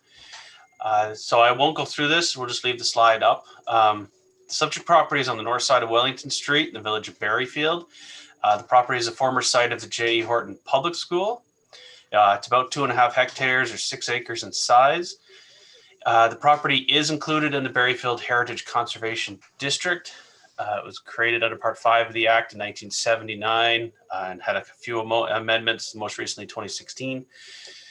The property is noted as a non-heritage property in the district. The 2-story former J.E. Horton Public School was built in 1953 and was demolished in 2016, so the property is currently vacant. The proponents are considering purchasing the subject property and are seeking preliminary Heritage Kingston feedback on their proposal to develop the property into a 33-lot residential subdivision. This application was circulated to a number of internal departments who provided comments, which are outlined in our staff report and have been provided to the applicants. I would note specific policies for the development of this specific site can be found in the district plan in section 4.5.5. You can get a copy of that on the website if you don't already have one. And as per the plan, a heritage impact statement will be required to assess the impacts and compatibility of the proposal against the policies and guidelines of the district plan at the time of the Planning Act applications. So it is expected that the approvals under Section 42 or Part 5 of the Heritage Act will really be required for the erection of the new buildings. And as the committee is aware, currently approvals for new buildings under Part 5 of the Heritage Act do not require consultation with the committee. So while today's application is strictly to provide preliminary feedback, it's an important opportunity for the committee members to provide suggestions and comments directly to the proponents at this early stage in their development of the proposal for their to consider and take away when they formalize their application before they submit for Planning Act approval. The committee comments that we've received to date, the written ones, have been circulated to the proponents. They're aware of them and for their consideration. And with that, Mr. Chair, I'll turn it over to the proponents, Mr. Sauerbrei and Mr. Zabak, for an overview of this proposal. Thanks. Thank you and welcome. Thank you. Yeah, thanks for taking the time, everyone, to have a chat about this. So I'll basically start and sort of give you a little history of how we've landed at where we are today. Originally, geez, I don't know when it would have been, months ago at this point, 3 months, maybe 4 months ago, we approached the Berryfield Village Association directly and said, hey, this is a concept we're thinking of for this site. We had no offer in place with the current vendor to buy the land. And we just said, hey, this is a high level concept. What do you think of something like this if we were to do something? Just to have an open dialogue. And, I think generally it was, okay, yeah, we can sort of get behind that, and it's supportive in general of that idea. So from there we said, okay, great, let us work on it. We're going to go see if we can get a deal in place with the current vendor. And then we'll come back to the drawing board with some concrete plans and details to show you as to something that shows what we're doing on paper as opposed to describing what we're talking about. So went through that process, have a deal in place with the current vendor. We've been through a number of iterations so far to compile the important or relevant heritage information and try and figure out a plan that is not only feasible from the economic side, but also what we believe to be a sort of a showcase piece that will be an addition to the village that is celebrated, as opposed to something that is sort of out of character, and then there might be a significant change to the village. So going down the path a little further, we've engaged with Ray Zabek, who's on the meeting here today somewhere, and then Andre Scheinman, who's also here as a heritage consultant, has been involved since the start to help guide this process. So a few iterations later, we ended up having a meeting with the board members of the Berryfield Village Association, back and forth with them a couple times to understand the details of the project, the concerns with some of the designs that we've had, and change what we put forth originally. From there, we ended up starting a steering committee. Now I forget whose idea it was, but it wasn't mine. It was a good idea, but it wasn't mine. So we started a steering committee made up of individuals. There were 3 individuals from the Berryfield Village Association and members of the public, including Shirley Bailey, Helen Finley, Don Taylor sat in on a meeting too. We invited city staff to come join, but I mean, obviously they have lots of other stuff on their plate, so wasn't able to really coordinate schedule wise. And again, it was just to share information and sort of open book. Here's what we're thinking. Before we get too far down the path, we'd rather understand the concerns or issues up front, so we can, try and incorporate them into a design that everyone is in favor of. Now, knowing that that's probably not going to be the case, trying to have as much acceptance or belief in the project as we can before we make a decision whether or not to actually purchase the property here in the next month. So we had a couple meetings with the steering committee. From those meetings, a couple other changes incorporated, and then we ended up sending out a letter to the village through the village association. So I don't know how many people it actually hit within the village, or how many people were able to read the letter and see it. We did not deliver them door to door or anything, but we did host 2 Zoom meetings that the public was able to attend and ask questions, meet us, and basically have an open discussion about the same sort of thing we're planning to have today. So it's been an open process from the start, and we've been trying to engage as much as possible to make people aware and really incorporate some of the comments and concerns into the design concept that we've landed at today. Now, this is conceptual in nature at this point, and there's still quite a few moving parts, and I think the biggest moving target at this point is sort of the push and pull from the heritage side of things versus city engineering and utilities Kingston about how to service these sites and the requirements that they need for road widths and utility rights of ways, et cetera. So that's something we've been working with through the planning staff as well as engineering and utilities Kingston to sort of find some common ground that's a little bit more I would say heritage friendly. The policies from Utilities Kingston or city engineering staff are sort of the blanket policies that would reflect a new subdivision, typical, that would be nothing that we want to see in the village. And I think, in fact, if we're imposed with these big wide streets and wide sidewalks, it kind of ruins the look and feel of what we're trying to do. I've described what we're planning here in this subdivision as the anti-subdivision subdivision. And I don't know if that makes sense to anyone, but essentially trying to create something that, it's impossible to make it look like it's been there forever on day one. But last thing we want is for it to look like, 32 of the same cookie cutter houses that end up on this parcel. We're very much engaged in the design, the important issues that would reflect the variation in orientation, house size, colors, details. Again, the last thing we want is a bunch of cookie cutter houses side by side that are built out in this neighborhood. So with that, I'll just sort of walk through this presentation. I hope you've been able to look at some of the details. I don't think I have control of this, do I? No. Okay, so here, just some basic property information. I don't know who's clicking the button, but thank you. So property summary, I think everyone's probably familiar with the site, so I won't spend too much time.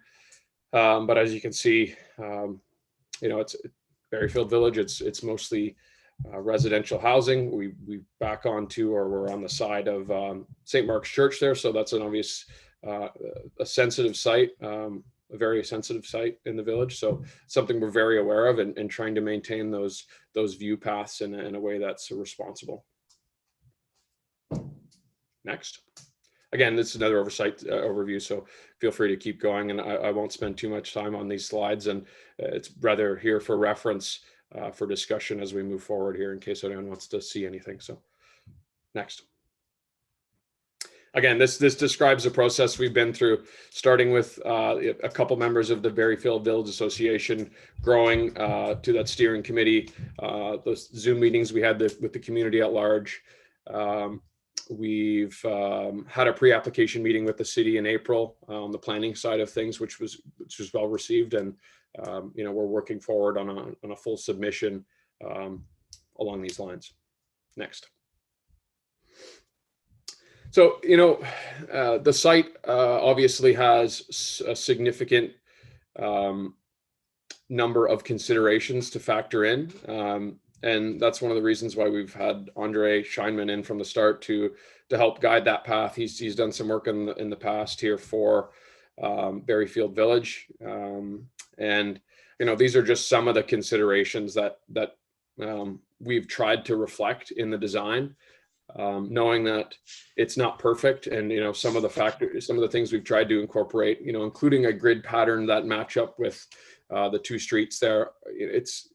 It's sort of proved impossible to make it economically viable with the roads fronting there, just the way they intersect in the village. So it's something that unfortunately we weren't really able to get to anywhere that made sense.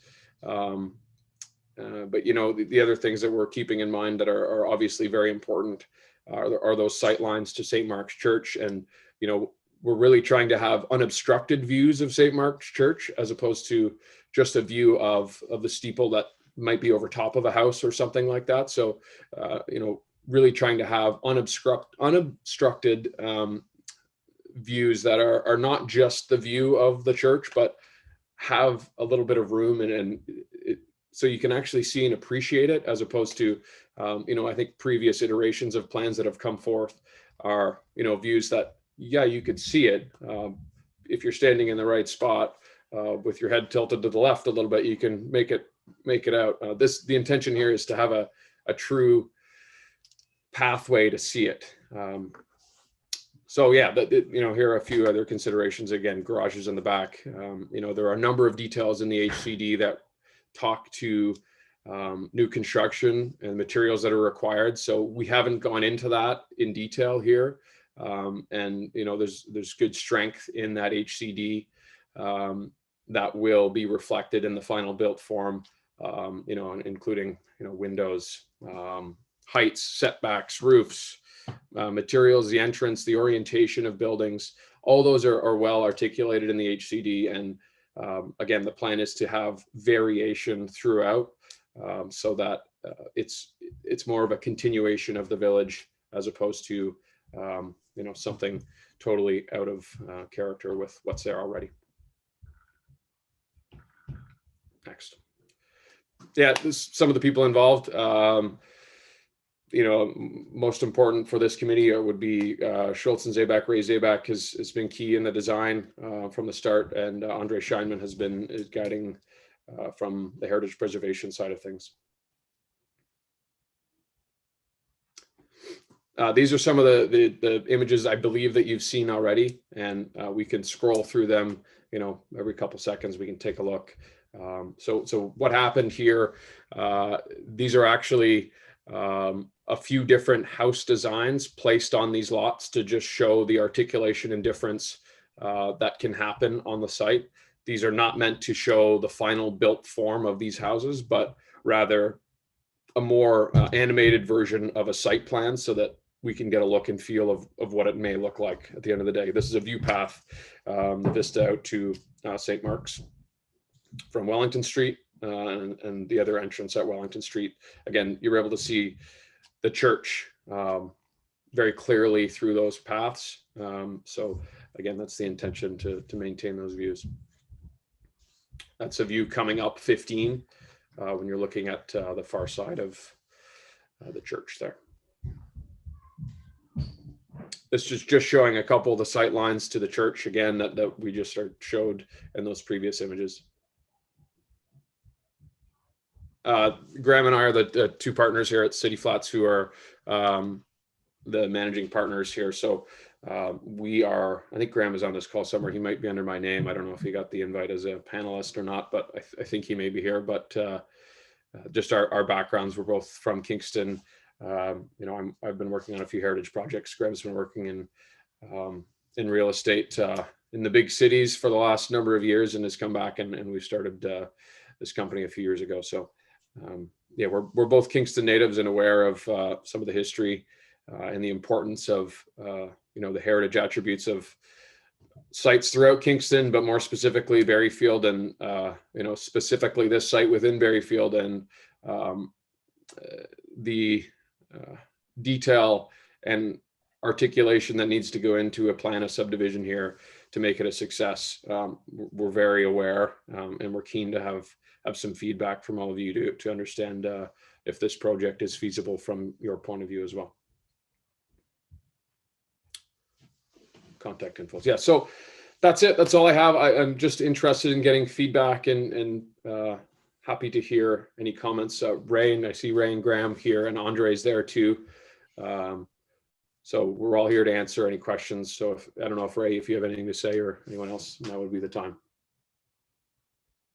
You're on mute there, Ray. Ray, you need to unmute yourself. I'm sorry. Yeah, we'd be happy to answer any questions. I mean, it's a great development. One of the things we're trying to achieve here is to present this as kind of an incrementally developed site that will not be developed incrementally, and that's the challenge. But I think some of the things Peter talked about, the view lines to the church, I think we've got there's a range of positions on those two intersections that Peter showed where you will get a sort of continuous view of the church. You won't simply get a glimpse of it like you mentioned. Other fundamental principles is keeping the buildings up closer to the streets, no garages at the street, the discouragement of parking, of using the street for parking vehicles is important, and having all the dwellings in this development facing the street, seeing no one's rear yard from a public street. I think you'll see that in the plans. And also having the common surrounded by a public street, I think is very important to share allow the village, the people in the village to understand that common space is a public space, or it's be understood as a public space that they can use, not just a kind of fishbowl for the development. Anyway, I'll stop talking now and entertain any questions. Thank you, Ray. Graham, do you want to make a comment? Yeah, it's just a pleasure to meet you all. I think Pete covered everything pretty nicely. Yeah, I mean, we are aware of the sensitivity of the site, the history of Berryfield. My father actually taught at the school for 6 or 7 years, so I do have a history with it. And you know, ultimately, I think everybody around the table wants to see something interconnected with the existing community and complementary happen. It's been a number of years where files have really not been successful, and I think ultimately we want to deliver something that's a responsible development for the community. Okay, thank you. Councillor Ustav, you have a question? Yeah, thank you, Mr. Chair. I think this is really good. I just want to say that I think that, like you said, like Graham just said, there's been some unsuccessful efforts there. I think something like this is a great concept and can be a real exciting development and something that's really, as you say, could be complementary to that area. And especially it's going to be done as well as I picture it here. So for me, from my view, I think that this is something that we should you know, support and come around and appreciate that people see the value of it and want to do something great like this. So I would encourage it to continue and make something happen. Be proud of. Other comments, questions, Councillor Doherty? Thank you, and through you, Mr. Chair. Thanks for the presentation and sharing your plan. You mentioned that you really want to have variation in buildings and in house sizes and house designs, and not cookie cutter. I really like that. I'm not a big fan of cookie cutter subdivisions. But I wonder if you could just expand on that. I wonder if there's going to be a variety on home ownership, on density. Will it include some semi-detached dwellings as well? And or will these all be high-end buildings and no? Yeah, I just if you could expand on what you mean by variety. Yeah, sure. Through you, Mr. Chair.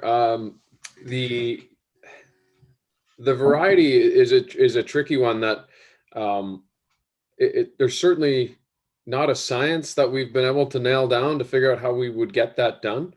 You know, the HCD does protect individual designs, and how we actually initiate those and, you know, the restrictive covenants that will be in place on lots and specific lots. You know, we won't allow houses to be built side by side that are the same. You know, if there are two houses that are very similar, 2 or 3 houses within the 32 lots, I don't think anyone, that doesn't change the look and feel. And actually, if you look back in the design, the site plan concept, there are repeats within there that you would never really notice. Again, we're not talking about building the same with the same colors, the same treatments, but you know, the massing is the same with some of those. So yeah, I mean, it is something that we're working on and I'm totally aware of.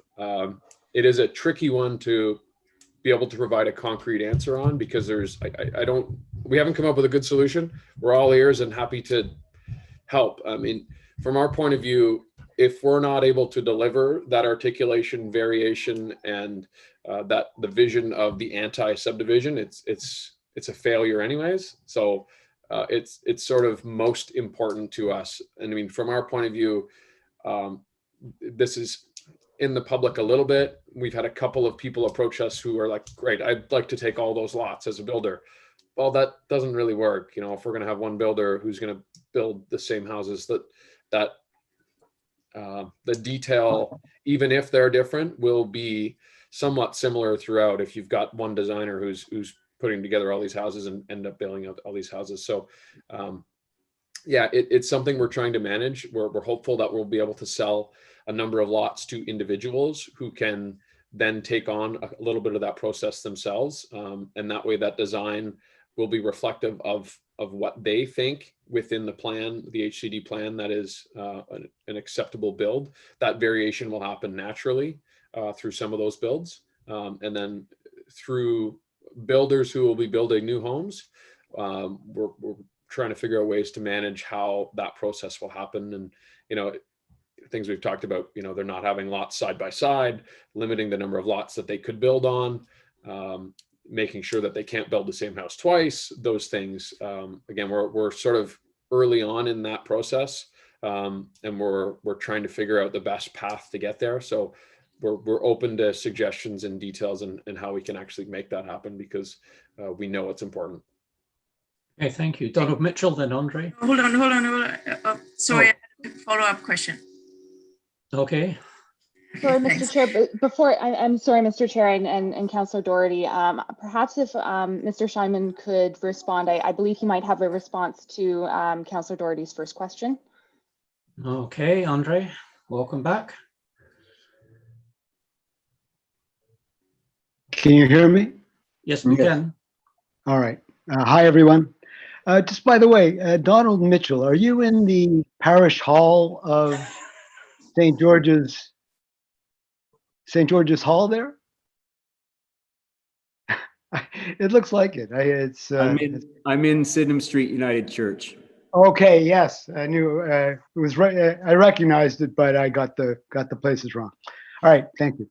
Yeah, just to the earlier question and to follow up on Pete's excellent response. I mean, the concept is to carry on that variety that you see in the old village itself, and in fact, that was that's been the key guideline for the Heritage Conservation District going back to the 1980 version of the Heritage Conservation District Plan, is to that new development should reflect that variation in lot size, in built form, in building size that grew organically through the 19th century and early 20th century in the village.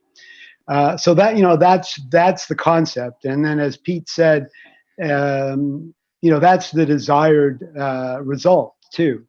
And but an interesting part is going to be developing the mechanisms, the agreements to make sure that the concept becomes the reality. So I think that's the big challenge. But I think one of the great things about the concept is that, as you can see in the site plan, in the conceptual site plans, the lots and the built forms that are sort of presumed to go on those lots are actually smaller than a lot of what's been built in Berryfield recently, and are in fact much more reflective of the of the original Berryfield. So I find that very encouraging. And as Ray said, I think if this can be brought to fruition, it would be very exciting. So yeah, thanks. Thank you, Donald Mitchell. Thank you, and through Mr. Chair, I provided comments. So I just wanted to mention two things. One of them sort of a duplication. First of all, I want to say it's obvious that a tremendous amount of work and engagement of very knowledgeable people has gone into this at its inception, and I think that that's very encouraging as a member of the general public. Earlier in one of our reports, the use of the word vernacular came up, and coming from an arts and culture background, vernacular, I love that word. Recently I've been reading about urban acupuncture, and looking at this as some kind of vernacular or urban acupuncture in the center of this Heritage Conservation District. The big hope that I have, and I approach this from a whole number of directions for you, is to just sort of ask the question, who isn't there now? And how can you develop in this area in a way that around the important areas where you have to almost segregate, to ensure that you're not impacted right up against or adversely impacting right up against heritage, that there's some form of buffer. I do think there's opportunity to go different directions, and having heard Dr. Carl Bray and other people talk in the past, not all infill has to mimic. And so with respect to the Heritage Conservation District plan and this idea that there are already all these rules, you know, and constraints, and you're going to get more rules and constraints from utilities, et cetera, I still think that these modern trends where there's lots of density, lots of units within a comparable scale, you know, built form, size, missing middle, I really encourage and I hope that you do that, because I think the value for heritage going forward is to make sure that people buy homes in these areas and occupy this who aren't there now and don't have the capacity to be there now. Anyway, that's my big hope for this project. And I just wanted to throw that again at you to hopefully see that there will be affordability and diversity that comes into this project. Thank you. It looks amazing. Good, thank you very much. Other comments? Councillor Doherty again. Actually, thank you, Donald. You actually asked my follow-up question. And so I'll just ask, will they all be high-end homes, or will there be variety when it comes to affordability as well? Yeah, so there, through you, Mr. Chair, there will be variation in what's built there. Honestly, I think the location itself, the details of the pricing of the lots that need to go into this to make it all work. It's a very expensive site. You know, the density is very low for this site. In fact, we have to go for an official plan amendment because our density is not high enough on this site. So in terms of affordability and details, it's hard to say that that is going to come into effect a lot. You know, some of the comments, most of the negative comments we're getting are with respect to, you know, the attached dwellings. Most are wanting no attached dwellings that we're hearing. You know, we tried to incorporate, there's a 10% rule within the Heritage Conservation District plan. Now, I guess 10%, is that 3 attached dwellings for a total of 6, and that's sort of where we went with it. To increase that affordability, the feedback we're getting is that that is not appropriate, and it's meant to be a total of 3 dwellings total, or 10%, maximum 10%. So we're getting a lot of pushback to go the other way in terms of affordability. And the reality of affordability right now is, unless there's significant density, and we're talking apartment buildings, affordability is kind of out the window with the way the market is right now. I mean, Okay. the price of the lot as it is very expensive. Yeah, no, thank you. Paul Benfield. Yes, thank you, Mr. Chair, and through you, really just 2 comments or observations, I guess. The first one, following up on Mr. Mitchell's, excuse me, earlier comments that were submitted. My first observation, I must admit, seeing that the early plans, what struck me was, let's hope this isn't going to be I hate the term gated community, but adults only, which obviously conjures up all sorts of other things as well. But that it's not going to be an adults only concept, and from what I've been hearing, I don't think that's the case at all. And secondly, what was going to be my other question, but Mr. Zabek has answered that for me, and that was the green space. And I guess following up on my original observation that this could be a gated community or whatever, that this green space really is for the entire community. I mean, it's for Berryfield. It could be anybody, I'm assuming. So that it's not just going to be for those individuals living around there. So thank you for that. Okay, Andre or Pete, whoever wants to comment there. I'll jump in quickly there. So thanks for the comment. And yeah, it is meant to be public space. It's the intention of it. And one of the comments that's come up a number of times is, well, can you move the park up front to Wellington Street so that it feels more welcoming to the community? And unfortunately, the way the topography is of the site is that it's sort of, there's a shelf that goes up. So if this is Wellington Street, it'll sort of jump up, and then eventually it will be blocking the views of the church. So, and it's a balance there, and it can go up front, but for us to make it work in any way, we can't lose all that density of that center path being totally vacant. So this is a way where we can make it so that the project will work, and have that public park. I tend to agree that it would be great if it could be on Wellington Street, but it sacrifices quite a bit more on the back end, with respect to sight lines and other details. It's still a public park. It's meant to be public. It's not gated. It is, hopeful that it's an active park, that is activated, I guess. So that's the response. Andre seems to have his hand up there too. Yeah, Andre.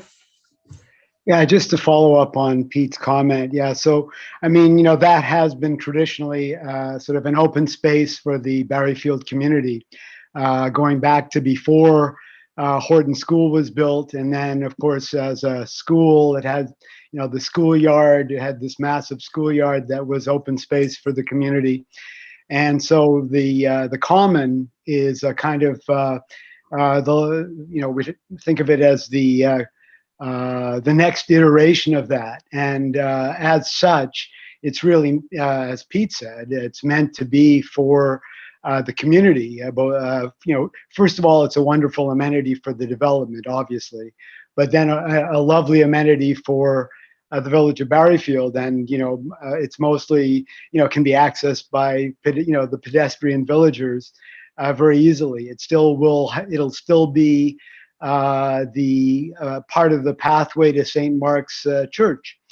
And then beyond that, to the Kingston community broadly, to be able to have a kind of space like that, a kind of secluded but very accessible space like that, and very visible too from the planned streets.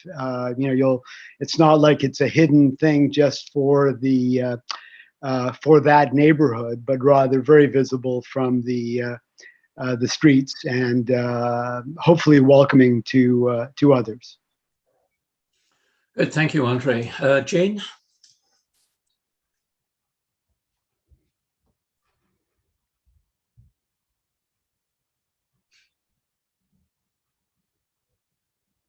Okay, finally. Yeah, thanks for that presentation. I'm just trying to make sure I understand this. So I guess this is a question for Pete or Graham.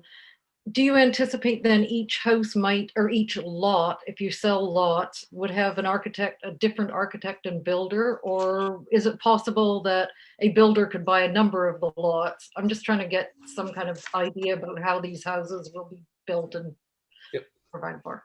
Sure. Yeah. Through you, Mr. Chair, we have a number of people who have expressed interest. It's not public. It's not. I guess it's public that we're trying to do this. We're not advertising lots for sale or anything like that. But we've had a number of people approach us and say, "Hey, I'd love to buy a lot there and build up my own home there." So our expectation is that there's some sort of division between individuals who are buying lots. They would be buying a single lot or maybe two lots if they wanted to do something like that. But in general, buying one lot, and then maybe that's a third to half of the lots that would go that way, and half of the lots would go to a builder, or two or three, somehow divided amongst a couple of builders. And I think that is probably the best way to achieve that differentiation. Okay, so I guess then my question maybe should go to someone from the city, and how does this fit in with the Heritage Committee? So if someone buys a house or buys a lot and they want to build a house, how does that come back to Heritage? I mean, that's a whole lot of applications then, like 32 applications perhaps. So can someone clarify that for me? Ryan, do you want to clarify the situation? Thank you, Mr. Chair. It's, I think the member has raised an interesting point, Mr. Chair. It's certainly one that staff have flagged as well. We're talking quite a number of possible heritage permit applications for each unit. So it is something we're considering, and we're looking into what options we may have under the Heritage Act and under agreements either through the Heritage Act or the Planning Act. So I guess at this point, I'll just say stay tuned. We don't really have a formal answer or formal direction at this point. So we are going to look into that. But certainly each building needs to conform to the district plan, and we'll ensure that through whatever mechanism we land on. I think that's the key there, Jane, that the HCD plan governs what goes on to this land. If I could just comment on that too, and it was, I didn't know that was under consideration or an option, and it was our intention that each homeowner lot building would be subject to the same plans and would have to come forward to the Heritage Committee for approval. So news to me. I thought everything was going to have to go through Heritage Conservation, or sorry, Heritage Kingston for approval. So that was the intention from our side of things. Oh, Andrea. Sorry for the work, Ryan. And through you, Mr. Chair, I did just want to mention that essentially, like Pete, your understanding is correct because that's the default. But whenever we have a situation like this where we're looking at something that's like, wow, that's a quarter of our permits for the year, we do try to find efficient ways to process them. So definitely happy to sit down with you anytime and talk in more detail about that. Okay, great. Good, thank you.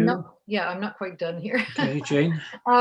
So I just wouldn't want the individuals who buy the lots to circumvent going to Heritage, to be able to circumvent going to Heritage, because I think that's really important with regards to the Berryfield Heritage Conservation District Plan. My next question is, have you considered, I'm thinking about, the 15-minute city services within 15 minutes. And I was wondering about some way, have you considered connecting this little development as the anti-subdivision, connecting it to bike routes, the bike routes that are already available, because I see that as being very car driven at this point. And I just hope you give some thought to people accessing services. It's pretty busy along Highway 15 to walk, and I know there are some bike trails there. So it would be nice if that could be worked into the plan, either via the city or whatever. Yeah. Through you, Mr. Chair, I haven't considered it that much, but certainly put it on the radar and figure out how to make that work, or at least consider it and make sure that we're doing all we can. Understand what you're saying and noted. Haven't really considered it too much at this point. Great, thank you. Is that it, Jane? Yes, thanks. Good. Other members? Seeing, Donald Taylor.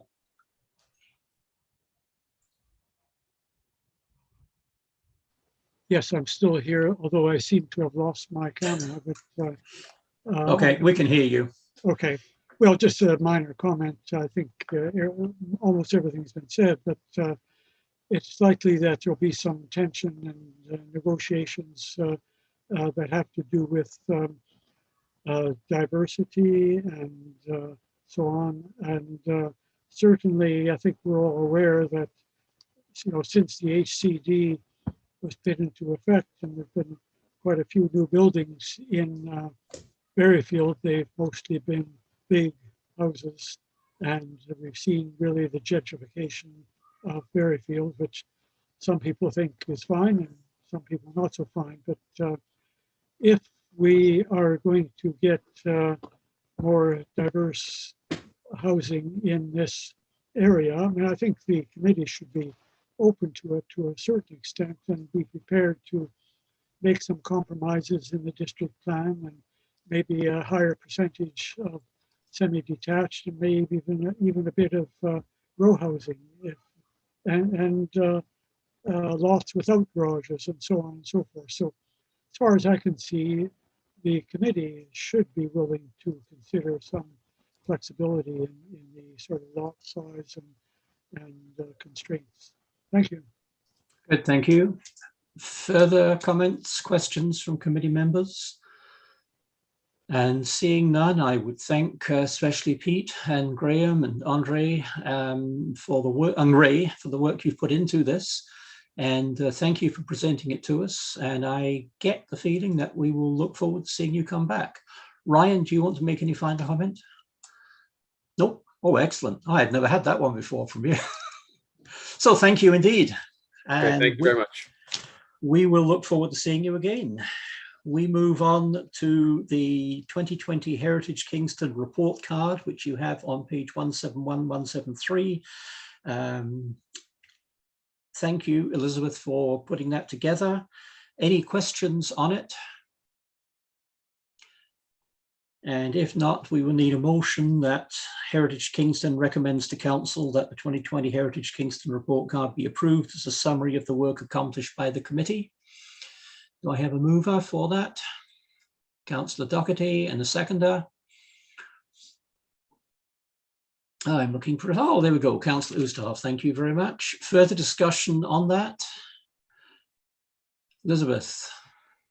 Sorry, Mr. Chair, just before we call the vote, because Member Taylor's camera is off, we should probably ask him to audibly vote for us, just so that it can be captured in the record. Okay, thank you. So firstly, 7 of you, or 8 of you I can see. Those in favour of the recommendation?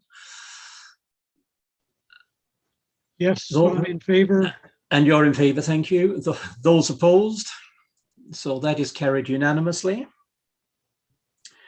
You have working group reports, and in light of Jennifer's piece earlier this morning, I'd ask you to certainly look through the Heritage Kingston Review Working Group, because the two of them have a lot to do. Are there any questions on any of those reports? And if not, you can always email me and ask about them, or ask the particular person about them. Ryan, emergency approvals? None to report this month, Mr. Chair. Thank you. We have no motions. Do we have any notices of motions? Okay. Any other business? Correspondence, you have a piece from the Ontario Heritage Trust, May 12, which I'd ask you to read. Reminder that our next meeting, Wednesday, June the 16th, and I understand hopefully that we will have 2 new members that have been appointed by then, and we'll be able to meet them, which leads us to an adjournment. Have a mover to adjourn. Donald Mitchell, seconded by Jane. Those in favour of adjournment, raise your hands or speak out. And I think those opposed to adjournment, and I think we are adjourned. Thank you all very, very much for that.